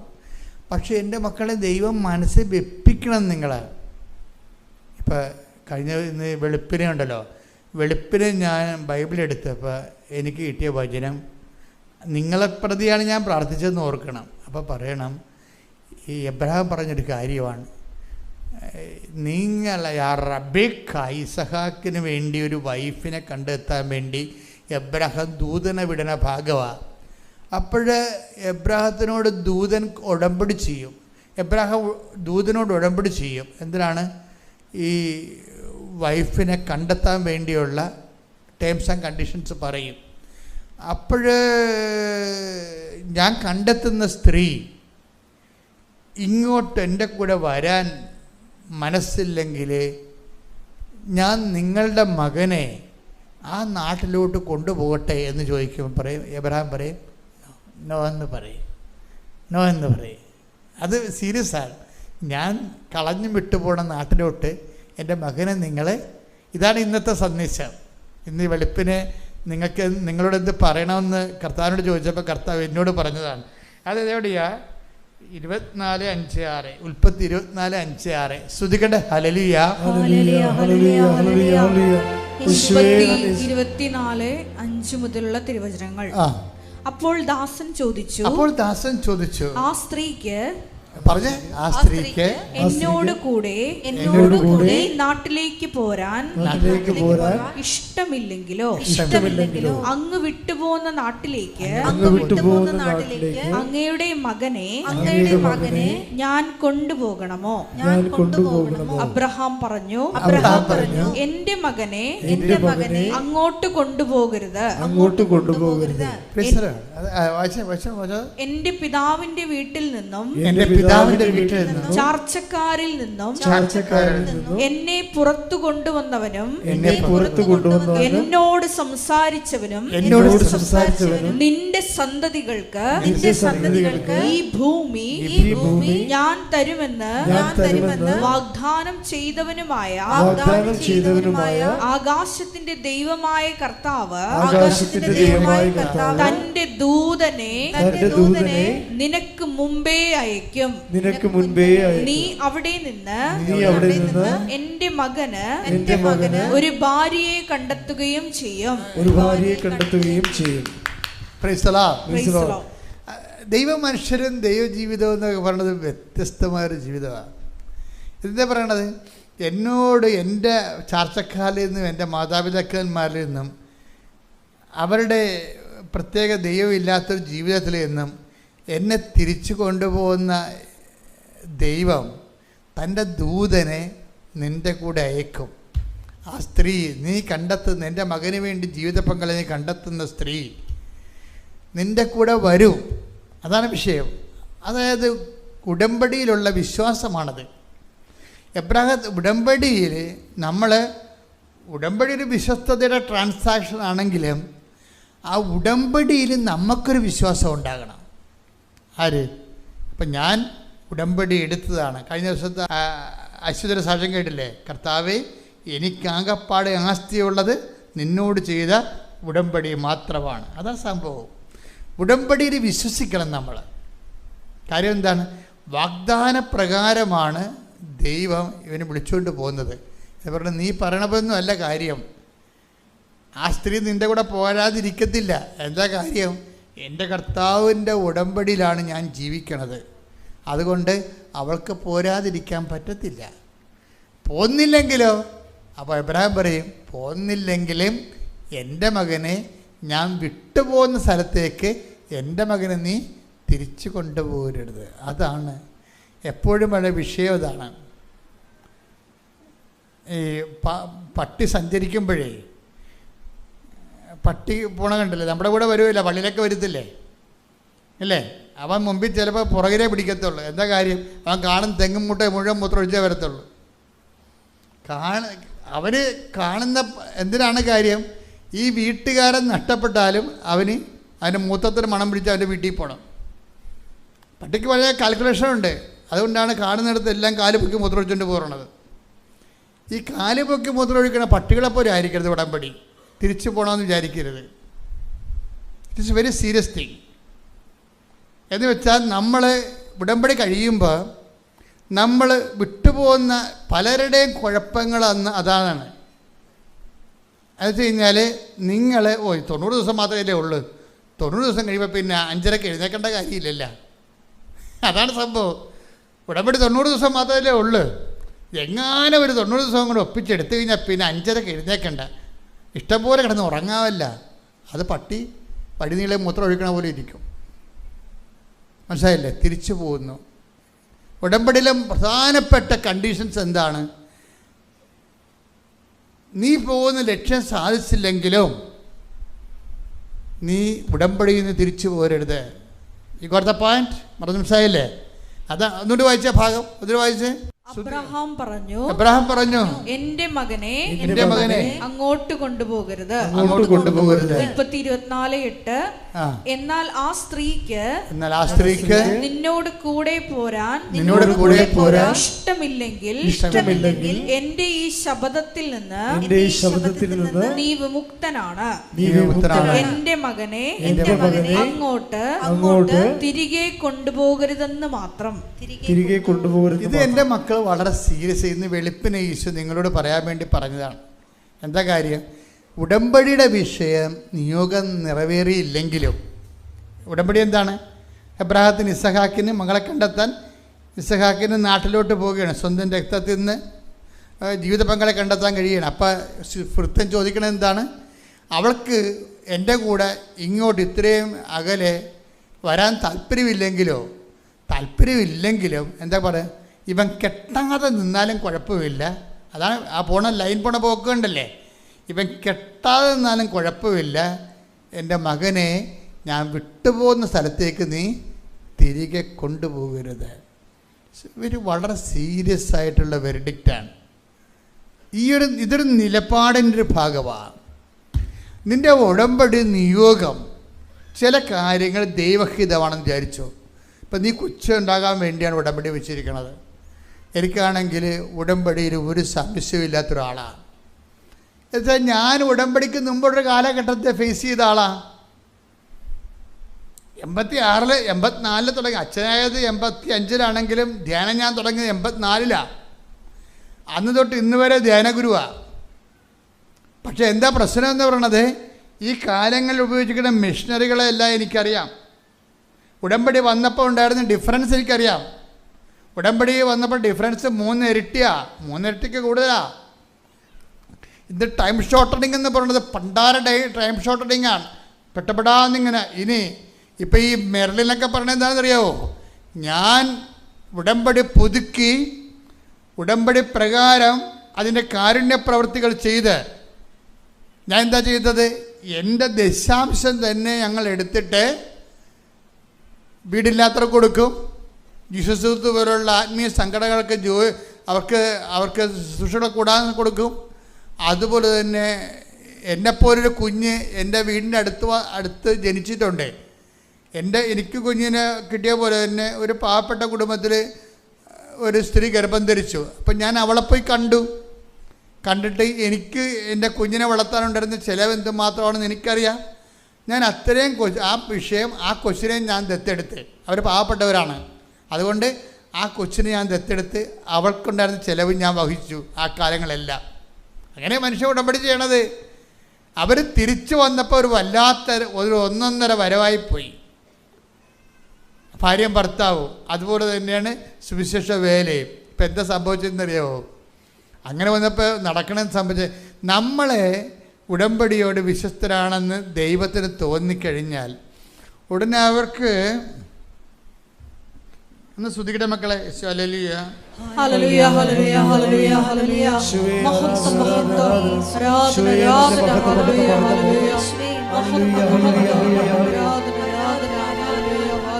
മഹത്വം ആരാധന. അതായത് ഇത്രയും അപ്പം നമ്മൾ ഉടമ്പടിയിൽ വിശ്വസ്തത പാലിച്ചില്ലേ, ഉടമ്പടി റെക്ടിഫൈ ചെയ്തു. ആദ്യം തെറ്റിപ്പോയപ്പോൾ ഉള്ള ജോലി കൂടി പോയി, 0 ആയി. പിന്നെ ഉടമ്പടി വന്ന് പുതുക്കി കഴിഞ്ഞപ്പോൾ പൂർവാധി ശക്തമായിട്ട് അവരെ ഉടമ്പടി നിറവേറ്റാൻ തുടങ്ങി. അവരുടെ ഭാഗം ക്ലിയർ ചെയ്തപ്പോൾ എന്താ പറ്റിയിരിക്കണത്, ക്ലിയർ ചെയ്തപ്പോൾ ഇവർ അപേക്ഷ പോലും വെച്ചിട്ടില്ല. ആമസോണിൻ്റെ ഏരിയ മാനേജറായിട്ട് ഇയാളെ അപേക്ഷ വെക്കാതെ ഇയാളുടെ ബയോഡേറ്റ കണ്ടുപിടിച്ച് ഇങ്ങോട്ട് കോൾ ഫോർ ചെയ്യാൻ. കർത്താവിൻ്റെ മുമ്പിൽ നിന്നെ രക്ഷപ്പെടുത്താൻ 10,000 വഴികളുണ്ട്. നിൻ്റെ ചിന്തയിൽ ഒരു കമ്പനിയും ഒരു രാജ്യമേ ഉണ്ടാകത്തുള്ളൂ. ചിലപ്പോൾ ഒരു പ്രൊഫഷൻ ഉണ്ടാകത്തുള്ളൂ. ഉടമ്പടി ഓപ്പൺ മാർക്കറ്റിൽ ഇട്ട് കഴിഞ്ഞാലുള്ള ഗുണമെന്ന് പറഞ്ഞാൽ, ഓപ്പൺ മാർക്കറ്റ് എന്ന് പറഞ്ഞാൽ എന്താ കാര്യം, കർത്താവിൻ്റെ സാധ്യതയ്ക്ക് ഇടണം. നിങ്ങൾ ഉടമ്പടി കൃത്യമായിട്ട് അവൻ പറയണ പോലെ ചെയ്ത് കഴിയുമ്പോൾ ഇപ്പം എന്താ സംഭവിച്ചു, സ്ത്രീക്ക് ഇവർക്ക് എന്താ സംഭവിച്ചിരിക്കണേ, ആമസോണിൻ്റെ ഏരിയ മാനേജർ എന്ന് പറയണത് ഇയാൾ പഠിച്ചത് ഫൈനാൻസാണ് പഠിച്ചത്. ഇപ്പം ഫൈനാൻസ് ഇയാളെ പഠിച്ച പ്രൊഫഷൻ തന്നെയാണ് വിളിച്ചിരിക്കണത്. അപ്പം നല്ല ശമ്പളം, പക്ക ശമ്പളമാണ്. ഇയാൾ വല്ല അപേക്ഷയും വെച്ചാൽ ഒരു അപേക്ഷയും വെച്ചിട്ടില്ല. ഇയാൾക്ക് അവരറിയാവോ, അറിയാൻ പാടില്ല. പക്ഷേ ദൈവത്തിൻ്റെ കൺട്രോളിലാണ് ഈ സംഭവങ്ങളെല്ലാം. നമ്മളൊരു സത്യസന്ധമാണെന്ന്, ഇപ്പം നിൻ്റെ കല്യാണം താമസിക്കുന്നു, നിനക്ക് കൊച്ചുണ്ടാകാൻ താമസിക്കുന്നു, ശരി, വീട് വിൽക്കാനോ താമസിക്കുന്നു. പക്ഷേ ഈ വിഷയത്തെല്ലാം എന്താണ്, ഈ ഓരോ സംഭവവും നമ്മളെപ്പോഴും ഉടമ്പടി വയ്ക്കുമ്പോൾ ബൈബിളിൽ ഏറ്റവും നല്ല വാക്ക് ഉടമ്പടിക്കാർക്ക് മനസ്സിൽ ഓർക്കേണ്ട വാക്കാണ്. എന്താണ്? ദൈവം. എന്താണ്? ദൈവം. സമസ്തവും അവന്റെ പാദത്തിന്റെ കീഴാക്കിയിരിക്കുന്നു. അപ്പൊ നമ്മൾ പറയുന്ന ആൾക്കാരുടെ കയ്യിലല്ല നമ്മുടെ ഭാവി ഇരിക്കണത്. ആരുടെ കയ്യിലാണ്?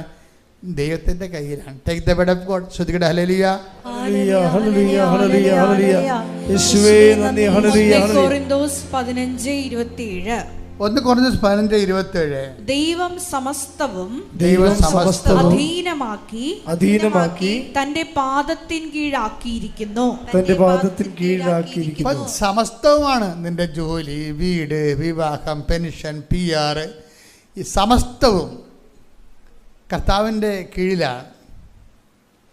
അപ്പം അതുകൊണ്ട് തന്നെ നമ്മുടെ മുമ്പിലുള്ള എന്താണ്?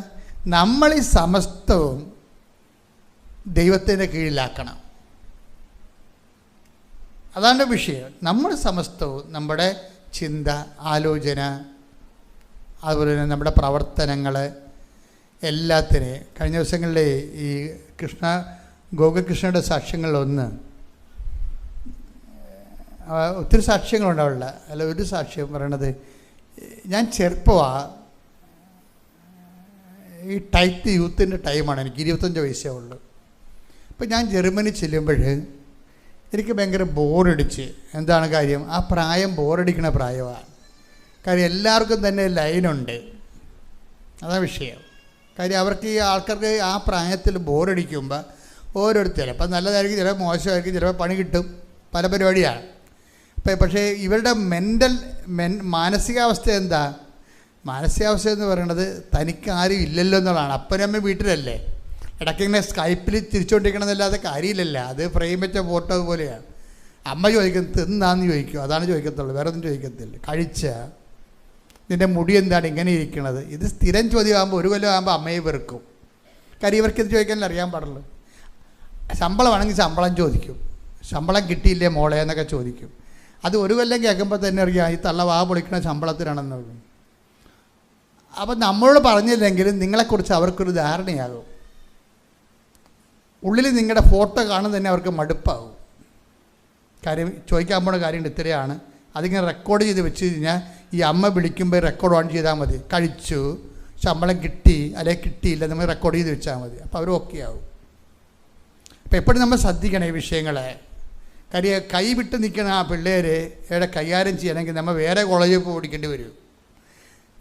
അവരുടെ മനസ്സിലുണ്ടാകുന്ന ട്രാജഡി ഒന്നും നിങ്ങളോട് പറയണമെന്നൊരു നിർബന്ധമില്ല. അതുകൊണ്ട് എപ്പോഴും നല്ലത് ഉടമ്പടി എടുത്ത് അതുങ്ങൾക്ക് വേണ്ടി പ്രാർത്ഥിക്കുക. എന്താ കാര്യം? നമുക്കറിയത്തില്ല എന്ത് അണ്ടർ കറണ്ടാണ് പോകണമെന്ന്. അപ്പം ഇപ്പോൾ ഗോകുൽകൃഷ്ണൻ എന്താ പറയണത്? എനിക്ക് ബോറടിക്കാൻ തുടങ്ങി, ഒറ്റക്ക് നടന്ന്.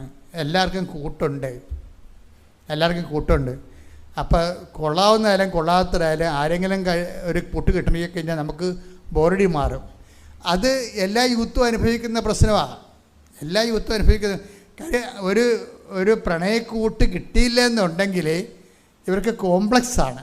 എന്താണ്?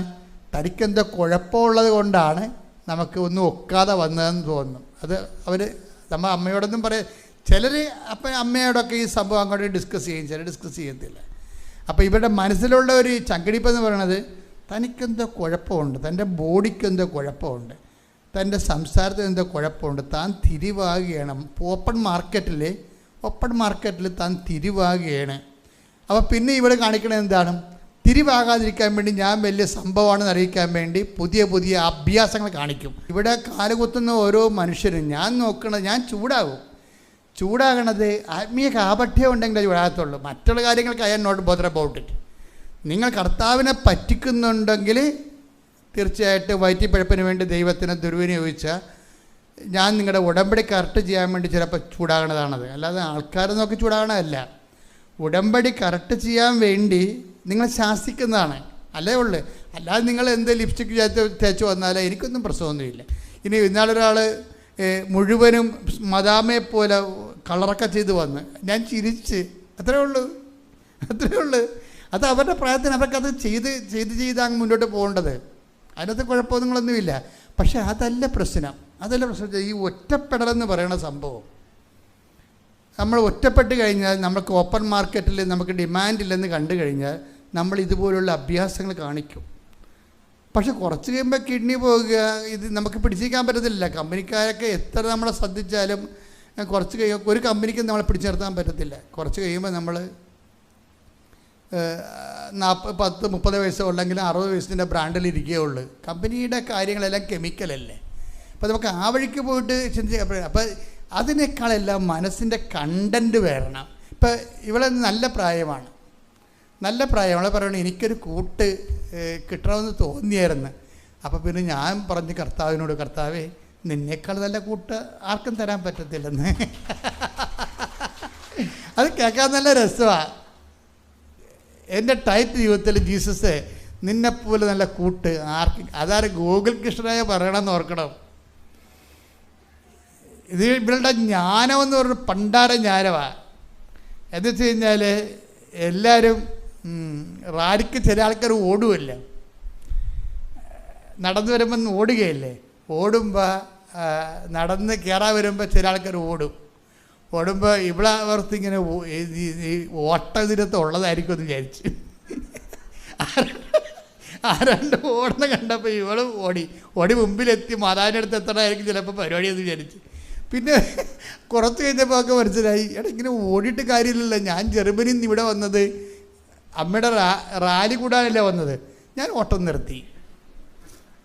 നിർത്തിയപ്പോൾ എനിക്ക് കാര്യം ഭയങ്കര ചൂടായിരുന്നു, ഭയങ്കര ചൂടാണ്. ശരിയാണ്, നമ്മൾ വെയിലത്തൂടിയല്ലേ പോയത്, നല്ല പൊള്ളണ വെയിലത്തൂടിയാണ് പോയത്. ഇപ്പോൾ ശരീരമൊക്കെ വിയർക്കാൻ തുടങ്ങി. അപ്പോൾ ഈ അവിടെ നിന്ന് തണുപ്പിൽ നിന്ന് ഇങ്ങോട്ട് ലാൻഡ് ചെയ്യുമ്പോൾ ബോഡി വേറെ ഒരു കണ്ടീഷനാകും ഒരാഴ്ച.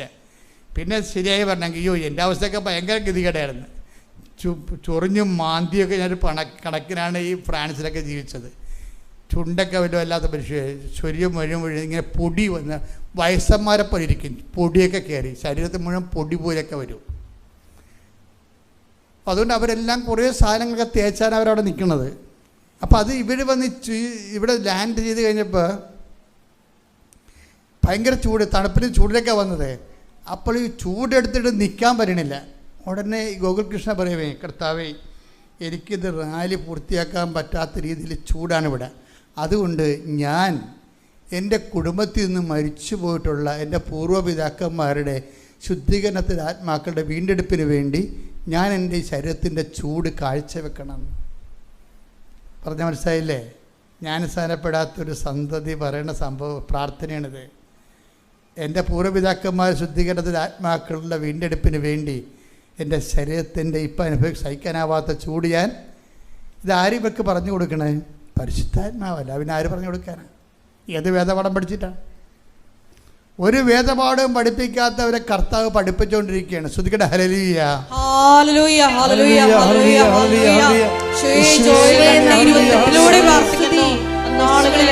പറഞ്ഞു വരുന്നത് എന്താ വെച്ച് കഴിഞ്ഞാൽ, നമ്മുടെ ഈ ഭൗതികമായ നേട്ടങ്ങളുടെയും നിയോഗങ്ങളുടെയും ഫസ്റ്റ് സ്റ്റെപ്പ് ആദ്യഘട്ടം കഴിഞ്ഞിട്ട് രണ്ടാമത്തെ ഘട്ടത്തിൽ ഉടമ്പടിയെ പുതുക്കുമ്പോഴൊക്കെ ഒരു ആധ്യാത്മിക അനുഭവങ്ങൾക്ക് വേണ്ടി കൂടുതൽ നിങ്ങൾ ശ്രദ്ധിക്കണം. ഇപ്പോൾ ഈ പറഞ്ഞ കക്ഷികളെല്ലാം മെർലിനായാലും അതുപോലെ തന്നെ ഗോകുൽ കൃഷ്ണനായാലും അവിടെ ആധ്യാത്മിക അനുഭവങ്ങൾ കണ്ടില്ലേ? അതാണ് അടിയൊഴുക്കെന്ന് പറയണത്.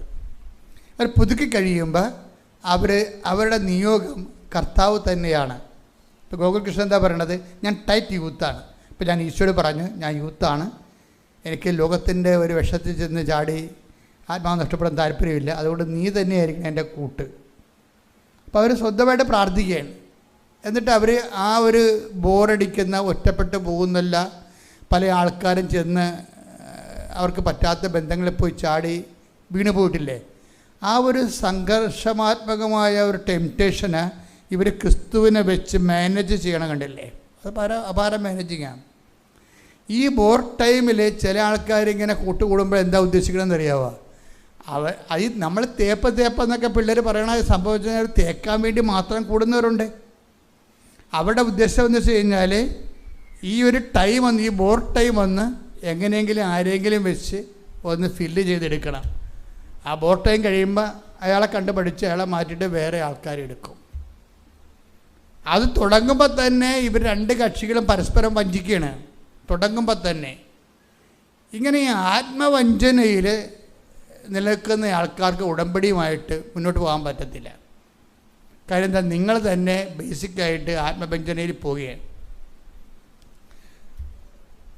അപ്പം നിങ്ങൾ പറയാം അതൊക്കെ സാരമില്ല, അതൊക്കെ ടൈം പാസ് ഒന്നും പറഞ്ഞ സാധനമില്ല. ടൈം പാസ് അല്ല ശരിക്കും സംഭവിക്കണത്. സമയം കൊല്ലാൻ വേണ്ടിയല്ല. നിങ്ങൾ ചെയ്യേണ്ടത് ഗ്രേസ് പാസ്സാണ് നടക്കുന്നത്. കൃപയാണ് നിങ്ങളെ കൊന്നുകൊണ്ടിരിക്കുന്നത്. എന്താ കാര്യം? ഈ കാപട്യം വെച്ചുകൊണ്ട് നമുക്ക് ഉടമ്പടി മുന്നോട്ട് പോകാൻ പറ്റത്തില്ല. അപ്പം നിങ്ങൾ ചോദിക്കും, ഞങ്ങൾ എന്ത് ചെയ്യും, ഞങ്ങൾ പെട്ടുപോയില്ല എന്ന് വിചാരിക്കും. നിങ്ങൾ തൽക്കാലം ചെയ്യാവുന്നത് എന്താണ്? നിങ്ങളുടെ പാസ്ബുക്ക്, നിങ്ങളുടെ ചെക്ക് ബുക്ക് കയ്യിൽ നിന്ന് പോയെന്ന് കണ്ടാൽ നമ്മൾ എന്ത് ചെയ്യും? സ്റ്റോപ്പ് പേയ്മെൻ്റ് അടിക്കും ഇല്ലേ? എൻ്റെ ചെക്ക്, ഞാൻ എഴുതിയ ചെക്ക്, ഒപ്പിട്ട ചെക്ക് എൻ്റെ കയ്യിൽ നിന്ന് പോയിട്ടുണ്ട്, അതുകൊണ്ട് ബാങ്ക് ആ ചെക്കും കൊണ്ട് വന്നാൽ പൈസ കൊടുക്കുമെന്ന് പറയും. നിങ്ങൾ പെട്ടുപോയ ബന്ധമാണെങ്കിൽ ഉടനെ സ്റ്റോപ്പ് പേയ്മെൻ്റ് അടിക്കണം. എന്താ കാര്യം? ഓക്കെ, ഇത്രയും നാൾ നമ്മളിങ്ങനെ ഒരു റിലേഷനിലായിപ്പോയി, പെട്ടിരിക്കുകയാണ്, ഇനി ഞാൻ കംപ്ലീറ്റ് സ്റ്റോപ്പ് ചെയ്യുന്നു. അപ്പം നിങ്ങൾക്കറിയാം, അങ്ങനെയാണെങ്കിൽ ആത്മഹത്യ ചെയ്യും എന്നൊക്കെ പറയാതൊക്കെ അങ്ങനെ ഭയങ്കര ഒരു ഇമോഷണലായിട്ടുള്ള കുറേ സിനിമയിൽ നിന്ന് സീരിയലിൽ നിന്ന് കിട്ടിയിട്ടുള്ള സ്ഥിരം ഡയലോഗ് ഇവിടെ അങ്ങോട്ടും ഇങ്ങോട്ടും കീച്ചും, അതൊക്കെ കീച്ചിക്കും, കുഴപ്പമൊന്നുമില്ല.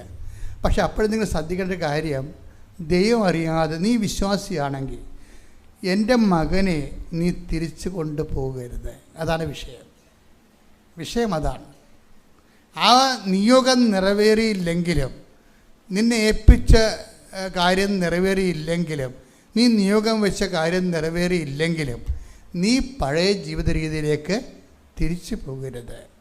മനസ്സിലായില്ലേ? അത് ഒന്നിനു വായിച്ച ആ ഭാഗം, അതാണ് നമ്മുടെ ഇന്നത്തെ ക്യാപിറ്റൽ മെസ്സേജ്. ശ്രദ്ധിക്കട്ടെ. ഹല്ലേലൂയ, ഹല്ലേലൂയ, ഹല്ലേലൂയ, ഹല്ലേലൂയ, ഹല്ലേലൂയ. യേശുവേ ആരാധന, ആരാധന, ആരാധന. യേശുവേ നന്ദി, മഹത്വം, മഹത്വം, മഹത്വം. ഹല്ലേലൂയ, ഹല്ലേലൂയ. എന്നാൽ എന്നാൽ ആ സ്ത്രീക്ക് നിന്നോട് കൂടെ പോരാൻ ഇഷ്ടമില്ലെങ്കിൽ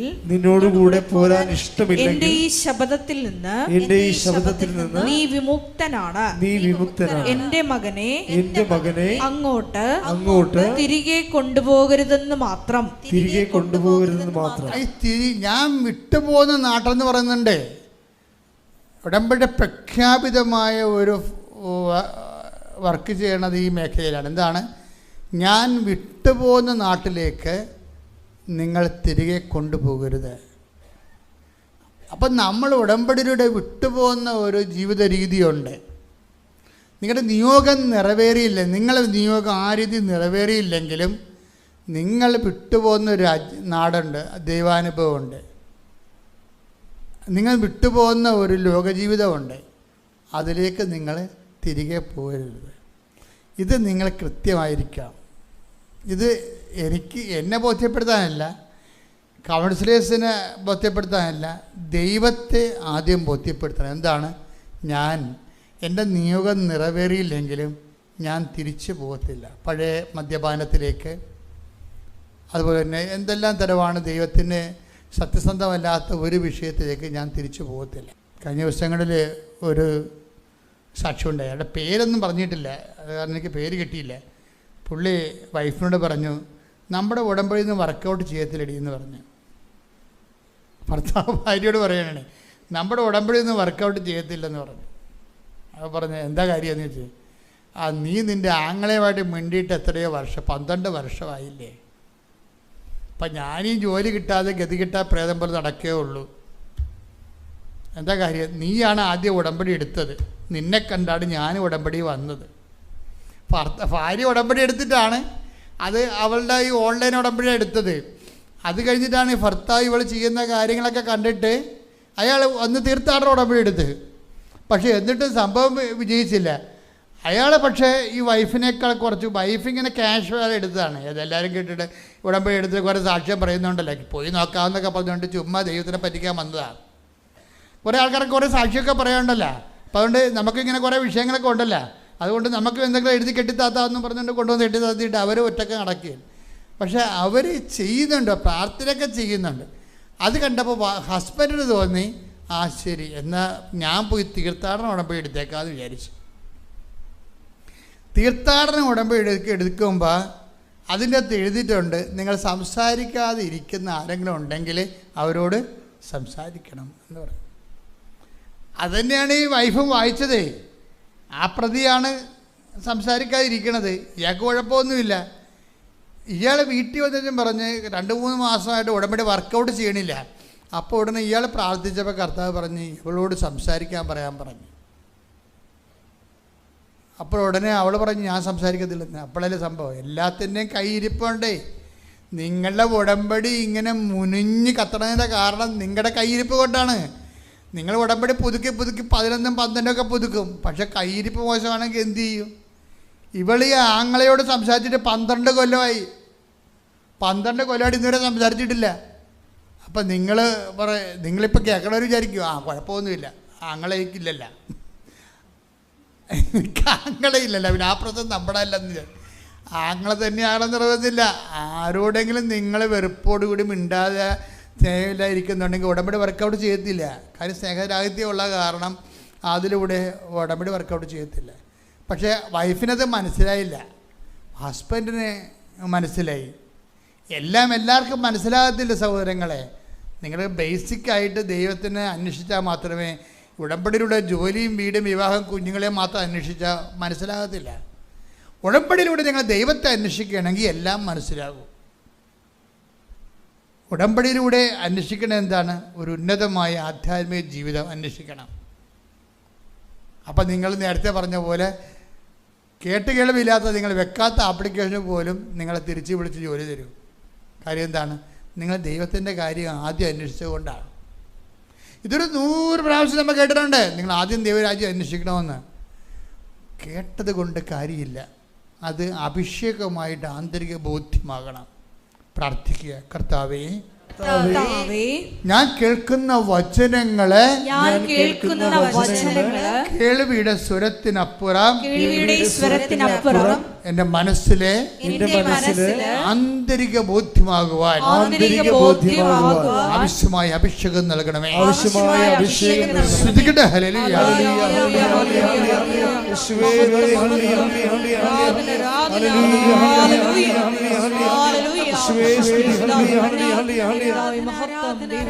പരമദിവ്യകാരുണ്യത്തിന് ഒരുമിച്ച് പാടാം. ശ്രുതികട ഹല്ലേലൂയ. പരമദിവ്യകാരുണ്യത്തിന് ഇയാളെ മനസ്സിൽ ഇരുന്നുകൊണ്ട് പരിശുദ്ധാത്മാവ് ഇയാളെ തോന്നിപ്പിക്കുകയാണ്. ഇവിടുത്തെ ഫ്ലോ തടസ്സം, ഗ്രേസ് കൃപ തടസ്സം ഓടാൻ കാരണം വൈഫിൻ്റെ സ്നേഹരാഹിത്യമാണ്. വൈഫിനോട് അയാളെ വിളിക്കാൻ പറയാൻ പറഞ്ഞു. എന്നാൽ വൈഫിനോട് പറയണ്ടേ? വൈഫിനോട് പറഞ്ഞില്ല. കാര്യം ദൈവം നമ്മോട് സംസാരിക്കണമെങ്കിൽ സംസാരിക്കാൻ പറ്റിയൊരു ഇൻഫ്രാസ്ട്രക്ചർ നമുക്ക് വേണം, ഒരു ഓപ്പൺനെസ് വേണം. നമ്മൾ ദൈവം പറഞ്ഞാൽ കേൾക്കുമെന്നുള്ളതാണ് വിഷയം. ദൈവം പറഞ്ഞപ്പോൾ വൈഫ് കേൾക്കത്തില്ല, അതൊക്കെ തോന്നിയാണെന്നൊക്കെ പറഞ്ഞ് എഴുതി തള്ളിക്കളയും. പക്ഷെ അയാളെ കേട്ടു. പറഞ്ഞു, നീ നമ്മെ രക്ഷപ്പെടണമെന്നാണ്, നീ അയാളെ വിളിക്കണം. അയാളെ വിളിച്ച് അയാൾ ആക്ഷേപിക്കുകയുള്ളൂ. നിങ്ങൾക്ക് വിളിക്കണേ ഞാൻ വിളിക്കാം എന്നൊക്കെ പറഞ്ഞുകൊണ്ട് ഇവിടെ കുറച്ച് നാൾ കഴിഞ്ഞപ്പോൾ കുറച്ച് ബോധമൊക്കെ വെച്ചപ്പോൾ വിളിച്ചു. പക്ഷേ ആങ്ങളെ എടുത്തില്ല, വൈഫാണ് എടുത്തത്. ആങ്ങളുടെ വൈഫ് എടുത്ത് ഫോൺ എടുത്ത് പറഞ്ഞ്, അപ്പോൾ ഇവള് പറഞ്ഞ് ആങ്ങളൊക്കെ ഒന്ന് കൊടുക്കാൻ പറഞ്ഞു.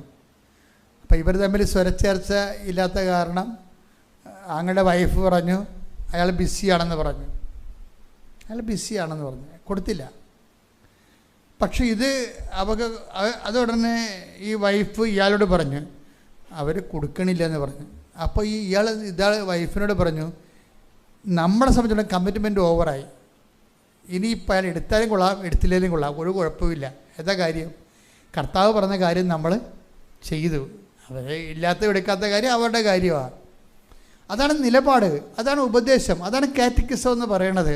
ആ വിഷയത്തിൽ എന്തൊരു പ്രബുദ്ധനായ ഒരു മനുഷ്യനാണെന്നൊക്കെ. അപ്പം അത് സെക്കൻഡ് പറഞ്ഞ് കഴിഞ്ഞ് കുറച്ച് കഴിഞ്ഞപ്പോൾ തന്നെ ഇയാൾക്ക് ജോലിയായി. 8 മാസം പെൻഡിങ്ങിൽ കിടന്ന സാധനമാണ്. നിങ്ങൾ സാക്ഷ്യങ്ങൾ കേൾക്കണം എന്തിനാണെന്നറിയാവോ? ഇതുപോലെ ഒരു പ്രതിസന്ധി വരുമ്പോൾ നിങ്ങൾക്ക് പരിഹരിക്കാനാവാവുന്ന പ്രശ്നങ്ങളുടെ എവിടെയാണ് അതിൻ്റെ കുഴപ്പങ്ങളെന്ന് നോക്കിയിട്ട് റിപ്പയർ ചെയ്യാൻ വേണ്ടിയാണ് അച്ഛൻ ഓരോ കേസ് സ്റ്റഡി പറയണത്. അല്ല നിങ്ങളെ ആക്ഷേപിക്കാനോ നിങ്ങളെ പ്രകോപിപ്പിക്കാനോ സങ്കടപ്പെടുത്താനല്ല. ഇതൊന്ന് വെച്ച് നോക്കൂ. ഇപ്പം കന്നഡ മാറ്റി വെക്കത്തില്ലേ ആൾക്കാർ? നമ്മൾ കന്നഡ കടയിൽ ചെല്ലുമ്പോൾ എന്നെ ഈ ജോമോളും മനോജും കൂടി പറ്റിച്ചിരിക്കുകയാണ്. എൻ്റെ കന്നഡ ഒരു സ്വർണ്ണ കന്നഡയായിരുന്നു, സ്വർണ്ണമല്ല മറ്റേ.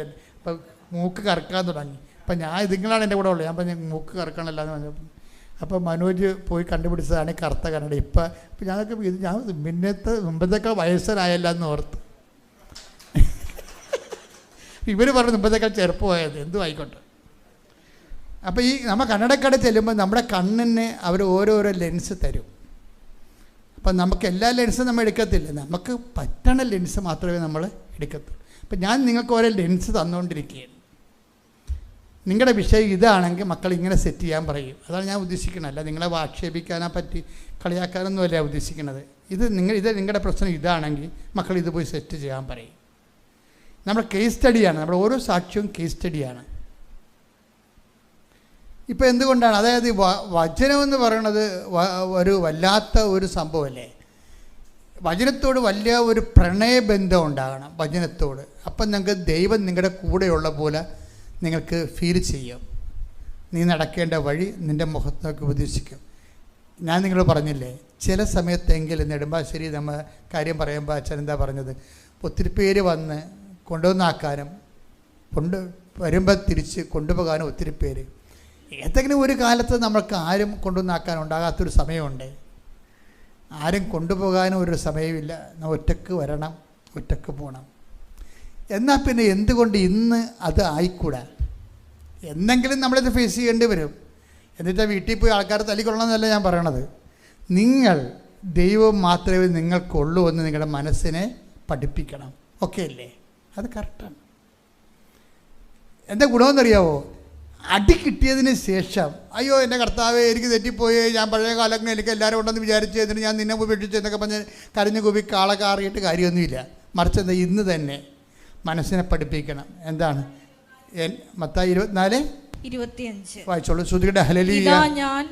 ഇതാ ഞാൻ മുൻകൂട്ടി നിങ്ങളോട് പറഞ്ഞിരിക്കുന്നു. അതാണ് മുൻകൂട്ടി ഓരോ കാര്യം കർത്താവ് നമ്മളോട് പറഞ്ഞിട്ടുണ്ട്. അതെന്തിനാണ്? ആ സമയമാകുമ്പോൾ നമ്മൾ പിടച്ചിലുണ്ടാകാതിരിക്കാൻ വേണ്ടിയാണ്. ഇതുപോലെ തന്നെ ആദ്യമേ നമ്മൾ ഈശോ പറഞ്ഞു, I will be with U unto the last.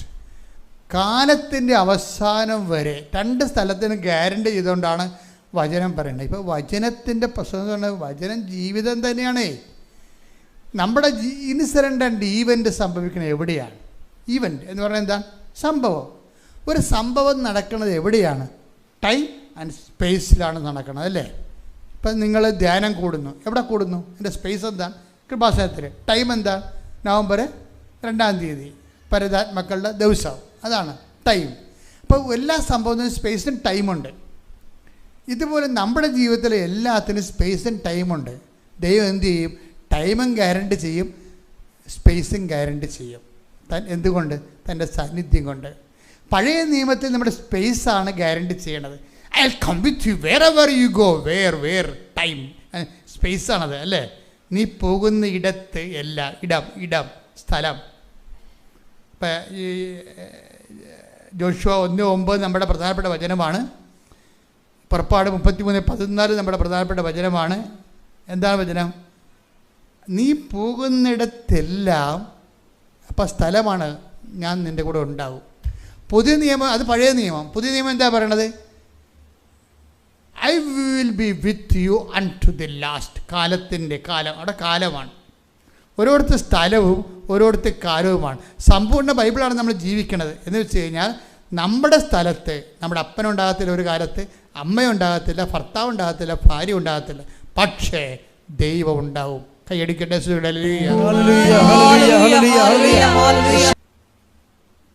ഉടമ്പടി അതിൽ തന്നെ ഒരു പേഴ്സണായിട്ട് വർക്ക് ചെയ്യുന്നതാണ്.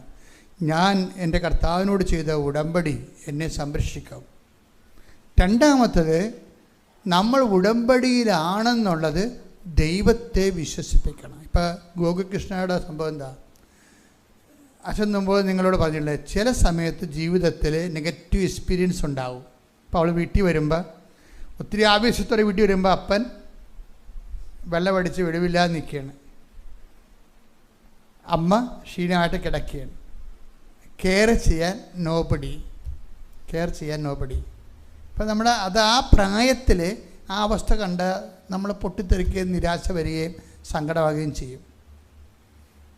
പക്ഷേ എന്താ വിഷയം? ഇവിടെ ഉടമ്പടിയിലായതുകൊണ്ടും ആന്തരിക അഭിഷേകം പ്രാപിച്ചവരാണ് ഇവർ. കാര്യം ആന്തരിക അഭിഷേകം പ്രാപിക്കാൻ കാരണം, ആന്തരിക അഭിഷേകം പ്രാപിക്കണം. ഇപ്പോൾ ഇവൾ തന്നെയാണെങ്കിലും ഈ പ്രായത്തിൽ ആ കൊല്ലത്തുള്ള എല്ലാ വീടുകളിലും കൊണ്ടുപോയി പത്രം കൊടുക്കും. നോൺ ക്രിസ്ത്യൻസിനാണ് കൊടുക്കുന്നത്. എന്നിട്ട് അവർ പറഞ്ഞ കാര്യം എന്താണ്? ക്രിസ്തു എൻ്റെ നാമത്തിൽ വിശ്വസിച്ചുകൊണ്ട് നിങ്ങൾ വീണ്ടെടുക്കുന്നതിന് വേണ്ടിയാണ് ഞാൻ നിങ്ങൾക്ക് തരണത്. ഇതാണ് സംഭവം. ഇത് കേൾക്കണ ക്രിസ്തുവിൻ്റെ അവസ്ഥ എന്തായിരിക്കും?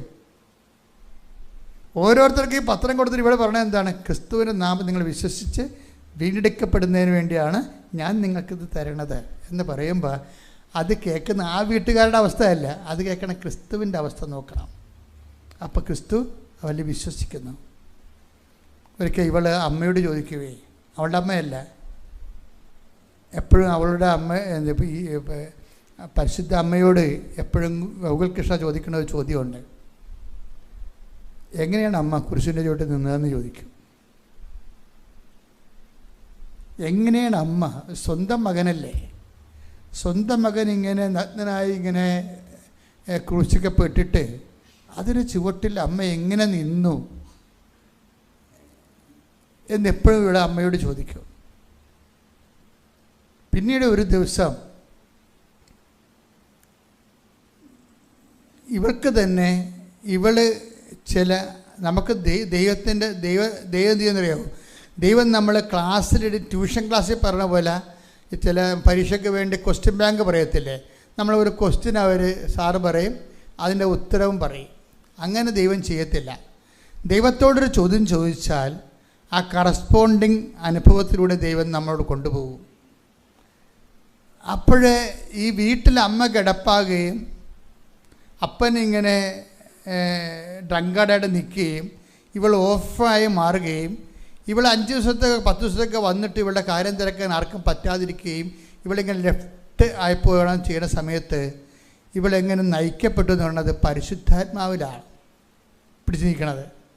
അപ്പോഴെനിക്ക് മനസ്സിലായി, ഞാൻ എങ്ങനെ പിടിച്ചു നിന്നത് എനിക്ക് മനസ്സിലായി. അതുപോലെ തന്നെയായിരിക്കും അമ്മ കുരിശിൻ്റെ ചുവട്ടിൽ പിടിച്ചു നിന്നത്. കണ്ട, അവർ തന്നെ ചോദ്യം ഉണ്ടാക്കി. ആ ചോദ്യം ഉന്നയിച്ച കർത്താവ് തന്നെ അവരെ ആ സെയിം സിറ്റുവേഷനോട് യോജിക്കുന്ന വിഷയത്തെ കൊണ്ടുപോയിക്കൊണ്ട് ദൈവം അവരെല്ലാവരും ദൈവത്തിൻ്റെ മെയിൻ ജോലി എന്താണെന്ന് ചോദിച്ചു കഴിഞ്ഞാൽ എന്താണ്? 6:45 യോഹന്നാൻ്റെ സുവിശേഷം. അവരെല്ലാവരും ദൈവത്താൽ പഠിപ്പിക്കപ്പെടും.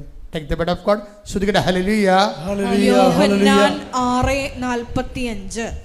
അവരെല്ലാവരും ദൈവത്താൽ പഠിപ്പിക്കപ്പെട്ടവരാകും എന്ന് പ്രവാചക ഗ്രന്ഥങ്ങളിൽ എഴുതപ്പെട്ടിരിക്കുന്നു. അപ്പോൾ ഒരു സാധനം വേസ്റ്റ് ആയിട്ട് സംഭവിക്കണതല്ല, കാഷ്വലായിട്ട് സംഭവിക്കണതല്ല, ആക്സിഡൻ്റലായിട്ട് സംഭവിക്കണതല്ല. എല്ലാം വളരെ മോണിറ്ററിങ് ചെയ്യുന്നുണ്ട്. നിൻ്റെ ജീവിതത്തിൽ സംഭവിക്കുന്ന ഓരോ വിഷയങ്ങളിലും നീ ക്രിസ്തുവിനെ കക്ഷിയാക്കി കഴിയുമ്പോൾ അതെന്ത് സംഭവിച്ചു, എന്തിനു സംഭവിച്ചു, അതുകൊണ്ട് ദൈവം നിന്നെ എന്താണ് പഠിപ്പിക്കുന്നത് എന്ന് മനസ്സിലാകും. ഓരോ പാഠങ്ങൾ പഠിച്ചാണ് നമ്മൾ ക്രിസ്തുവിൽ വളർന്ന് പോണത്. പ്രാർത്ഥിക്കുക. കർത്താവേ, അങ്ങ് എനിക്ക് നൽകുന്ന അനുഭവ പാഠങ്ങളുടെ അന്തസത്തകള് മനസ്സിലാക്കാൻ ആത്മജ്ഞാനം നൽകി എന്നെ അനുഗ്രഹിക്കണമേ. ശ്രുതികട ഹല്ലേലൂയ.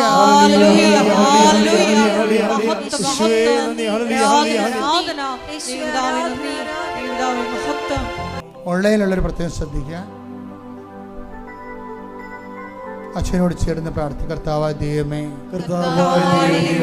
ഈ നിമിഷം മുഴുവൻ ദൈവവചനത്തിലൂടെ എന്നെ നയിച്ചതിന് ഞാൻ നന്ദി പറയുന്നു. എൻ്റെ കർത്താവേ, ഞങ്ങൾ ഉടമ്പടിയിൽ വെച്ചിരിക്കുന്ന ഓരോ വിഷയത്തിലും അങ്ങയുടെ സഹായം ലഭിക്കുന്നതിനായി ഞങ്ങൾ ഈ ആരാധനയിൽ പങ്കെടുത്ത് പ്രാർത്ഥിക്കുന്നു. കർത്താവേ, ഞങ്ങളുടെ കഴിവ് കൊണ്ടല്ല, ഞങ്ങളുടെ കഴിവ് കൊണ്ടല്ല, അങ്ങയുടെ കൃപയാൽ, അങ്ങയുടെ കൃപയാൽ ഞങ്ങളുടെ സങ്കടങ്ങളെ, ഞങ്ങളുടെ സങ്കടങ്ങളെ, ഭാരങ്ങളെ, രോഗങ്ങളെ, ജീവിത പ്രതിസന്ധികളെ, പ്രശ്നങ്ങളെ പരിഹരിക്കുന്നതിനായി അങ്ങ് പറഞ്ഞതുപോലെ ചെയ്ത് ജീവിച്ചുകൊണ്ട് ഞങ്ങൾ അങ്ങയുടെ ഉടമ്പടിയുടെ സാക്ഷികളായി മാറുന്നതിനായി പുനഃസമർപ്പണം ചെയ്യുന്ന കർത്താവേ, ഞങ്ങളെ ഓരോരുത്തരെയും അനുഗ്രഹിക്കണമേ. ഗർഭിണികളെ അനുഗ്രഹിക്കണമേ. പ്രസവത്തിന് പാടുണ്ടാകും, ക്ലേശകരമായിരിക്കും ഡോക്ടർ പറഞ്ഞവരെ, ഗർഭസ്ഥ ശിശുവിന് കേടുള്ളവരെ ഇപ്പോൾ അനുഗ്രഹിക്കണമേ.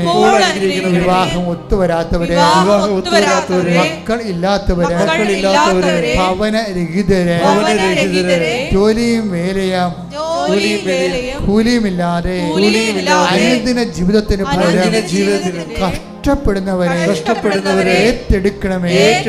കർത്താവേ, വിസ പ്രോസസ്സിംഗിനായി, വിസ പുതുക്കുന്നതിനായി വിഷമിക്കുന്നവർക്ക് അങ്ങ് സഹായം നൽകണമേ. അവരുടെ കഴിവ് കൊണ്ടല്ല, അങ്ങയുടെ കൃപയാൽ അവരുടെ എല്ലാ തടസ്സങ്ങളും അമ്മേ, പരിശുദ്ധ അമ്മേ, ദേവമാതാവേ, ഇപ്പോൾ മാറ്റണമേ. കർത്താവേ, പലതരത്തിലുള്ള സാമ്പത്തിക ഭാരങ്ങള്, ജീവിത ഭാരങ്ങള്, ജീവിത തടസ്സങ്ങള്, സമാധാനമില്ലാത്ത അവസ്ഥകള് യേശുക്രിസ്തുവിന്റെ ഉന്നതമായ നാമത്തിൽ മാറിപ്പോകട്ടെ. കർത്താവേ, രോഗികളെ സമർപ്പിച്ച് പ്രാർത്ഥിക്കുന്നു. രോഗികളെ സമർപ്പിച്ച് പ്രാർത്ഥിക്കുന്നു. കർത്താവേ, ശ്വാസകോശ രോഗികളെ സമർപ്പിച്ച് പ്രാർത്ഥിക്കുന്നു. ഹൃദയ രോഗികളെ സമർപ്പിച്ച് പ്രാർത്ഥിക്കുന്നു. തൊണ്ടേ ക്യാൻസർ ഉള്ളവരെ, തൈറോയ്ഡ് രോഗികളെ, പിൻകഴുത്തിൽ മുഴയുള്ളവരെ, ശിരസിൽ വേദന ഉള്ളവരെ, ശിരസിലെ ഞരമ്പുകള് ബ്ലോക്കായി പോയവരെ, ശരീരത്തിലെ മരവിപ്പുള്ളവരെ, കാഴ്ചക്കുറവുള്ളവരെ, കേൾവിക്കുറവുള്ളവരെ, കൈകാലുകള് തളർന്നു പോയവരെ, ക്യാൻസർ രോഗികളെ, നടുവിലിന് വേദനയുള്ളവരെ, പൈലക്കോടിന് വേദനയുള്ളവരെ, ഈശോയെ ഈ നിമിഷം അടിപ്പിണർ പോലെ ദൈവികമായ ശക്തി അവരിലേക്ക് ആവശ്യിക്കട്ടെ. യേശുവിന്റെ നാമത്തിലെ മാരക രോഗങ്ങള്, വേദികളെ യേശുവിന്റെ നാമത്തിലെ മാറിപ്പോട്ടെ.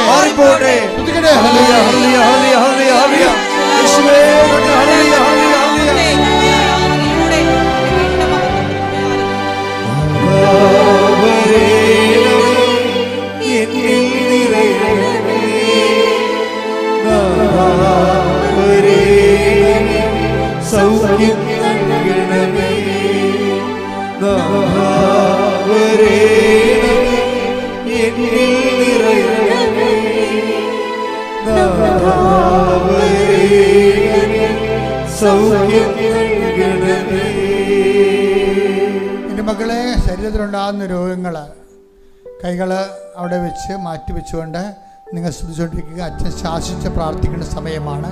കൈകൾ മാറ്റിക്കൊണ്ട് ശരീരത്തിൽ വിവിധ രോഗങ്ങളുള്ള ഇടങ്ങളിലേക്ക് സ്ഥലങ്ങൾ കൈകൾ മാറ്റിക്കൊണ്ട് ഇടിമുഴക്കം പോലെ സ്തുതിക്കട്ടെ. ഹല്ലേലൂയ. എൻ്റെ കർത്താവിൻ്റെ ഉന്നതമായ നാമത്തിലെ സഭയുടെ അധികാരത്തിലെ ദൈവത്തിൻ്റെ ശക്തിയായ 39 വർഷം ഞാൻ അർപ്പിച്ച കൃപാനയുടെ യോഗ്യതയാൽ കൃപാസ്ഥാനത്താറെ ജീവനോടെ പ്രത്യക്ഷപ്പെട്ട പരിശുദ്ധയുടെ മാധ്യസ്ഥത്തിൽ ഈ അൾത്താരയിൽ നടന്ന 10,000-കണക്കിന് ആരാധന ശക്തിയാൽ നമ്മൾ കഴിഞ്ഞ ദിവസങ്ങൾ നടത്തിയ ലക്ഷക്കണക്കിന് ജപമാലയുടെ ശക്തിയാൽ മാരക രോഗങ്ങൾ, തീരാവേദികൾ, ജീവിത ദുരിതങ്ങൾ, നീ ദൈവപൈതരെ ഇന്നനുഭവിക്കുന്ന എല്ലാവിധ ഭൗതികവും ആത്മീയവുമായ ജീവിത ദുരിതങ്ങൾ, തടസ്സങ്ങൾ, രോഗങ്ങൾ യേശു ക്രിസ്തുവിന്റെ നാമത്തിൽ മാറിപ്പോകട്ടെ. ശ്രുതികട്ടെ. ഹല്ലേലൂയ. ഹല്ലേലൂയ ഹല്ലേലൂയ ഹല്ലേലൂയ. യേശുവിലാരോഗ്യം സുഖപ്പെട്ടുകൊണ്ട് അങ്ങയുടെ നാമത്തെ ആരാധനയോടെ വീണ്ടും മഹത്വപ്പെടുത്തണമേ. Hallelujah hallelujah.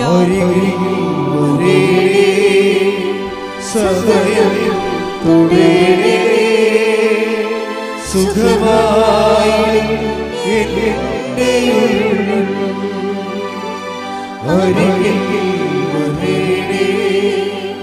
സദയം തുടേണേ സുഖമായി ഉറ്റേന്നിക്കുക മക്കളെ. ഉറ്റേന്നുകൊണ്ട് ഇപ്പോഴും മൗനമായി പ്രാർത്ഥിക്കുക. നമ്മൾ ഇത്രയും നേരം 2 മണിക്കൂറോളം കർത്താവിനെ കേട്ടുകൊണ്ടിരിക്കുകയെന്ന് ഓർക്കണം. ഈ ആത്മീയ ആസ്തിയിലാണ് എൻ്റെ മക്കൾ പ്രാർത്ഥിക്കേണ്ടത്. എന്തെങ്കിലും കാര്യങ്ങൾ അച്ഛൻ വിട്ടുപോയിട്ടുണ്ടെങ്കിൽ ആ വിഷയത്തിന് ദൈവം തീരുമാനമെടുക്കുന്ന പരിശുദ്ധമായി നിങ്ങൾക്ക് വേണ്ടി മധ്യസ്ഥം വഹിക്കുന്ന സമയമാണ്. മൗനമായി പ്രാർത്ഥിക്കട്ടെ. കർത്താവേ, അങ്ങയുടെ മക്കൾ മൗനമായി പ്രാർത്ഥിക്കുകയാണ്. കെട്ട വചനങ്ങളിൽ ജീവിച്ചു കൊള്ളാവുന്ന മനസ്സുകൊണ്ട് തീരുമാനമെടുത്തുകൊണ്ട് ഉടമ്പടിയുടെ ജനത, ഉടമ്പടി വഴി അങ്ങയുടെ അവകാശവും ഓഹരിയുമാകുന്ന ജനത, അങ്ങയുടെ വാഗ്ദാനങ്ങൾക്ക് നേരവകാശികളായവർ ഈ നിമിഷം അങ്ങയുടെ തിരുസന്നിധി നിന്നെ നാഥനും രക്ഷകനുമായി ഏറ്റുപറഞ്ഞുകൊണ്ട് നിൻ്റെ ആരാധനയുടെ താഴ്വരയിലെ, സിയോൻ മലയിലെ, ഹൊറേബ് മലയിലെ, സിനായി മലകളിലെ എല്ലാം ആവശ്യിച്ചതേ ആരാധ്യമായ നിൻ്റെ ചരിത്ര ചൈതന്യം, വിടുതലിൻ്റെ ചൈതന്യം അങ്ങയുടെ മക്കളിലേക്ക് ആവശ്യിക്കട്ടെ എന്ന് പ്രാർത്ഥിക്കുന്നു. കാറ്റായി, കടലായി അങ്ങയുടെ ശക്തി മക്കളിലേക്ക് ആവശ്യിക്കട്ടെ എന്ന് പ്രാർത്ഥിക്കുന്നു. ഞങ്ങളുടെ പിതാക്കന്മാരെ മരുഭൂമിയിൽ പകൽ മേഘസ്തംഭവും രാത്രി തീത്തൂണുമായി നയിച്ച ദൈവത്തിൻ്റെ ചൈതന്യം ഈ നിമിഷം യേശുക്രിസ്തുവിന്റെ നാമത്തിൽ കൃപാസ്ഥാനത്താറ് ജീവനോടെ പ്രത്യക്ഷപ്പെട്ട പരിശുദ്ധ അമ്മയുടെ മധ്യസ്ഥതയിൽ നിങ്ങൾക്ക് ആവശ്യിക്കട്ടെ. നിങ്ങളുടെ മാർഗ തടസ്സങ്ങൾ, ജീവിത ദുരിതങ്ങൾ, രോഗങ്ങൾ ഈ നിമിഷം യേശുക്രിസ്തു നാമത്തിൽ നീങ്ങിപ്പോകട്ടെ. സ്തുതിക്കട്ടെ. ഹല്ലേലൂയ. Hallelujah hallelujah hallelujah hallelujah hallelujah.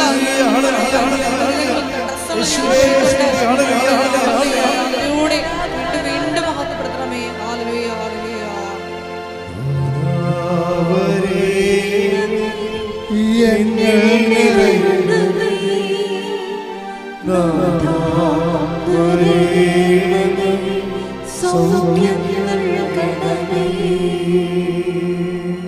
സമാപനാശീർവാദം നമിച്ച് നമുക്ക് ദിവ്യകാരുണ്യനാഥന്റെ ആശീർവാദം സ്വീകരിക്കാം.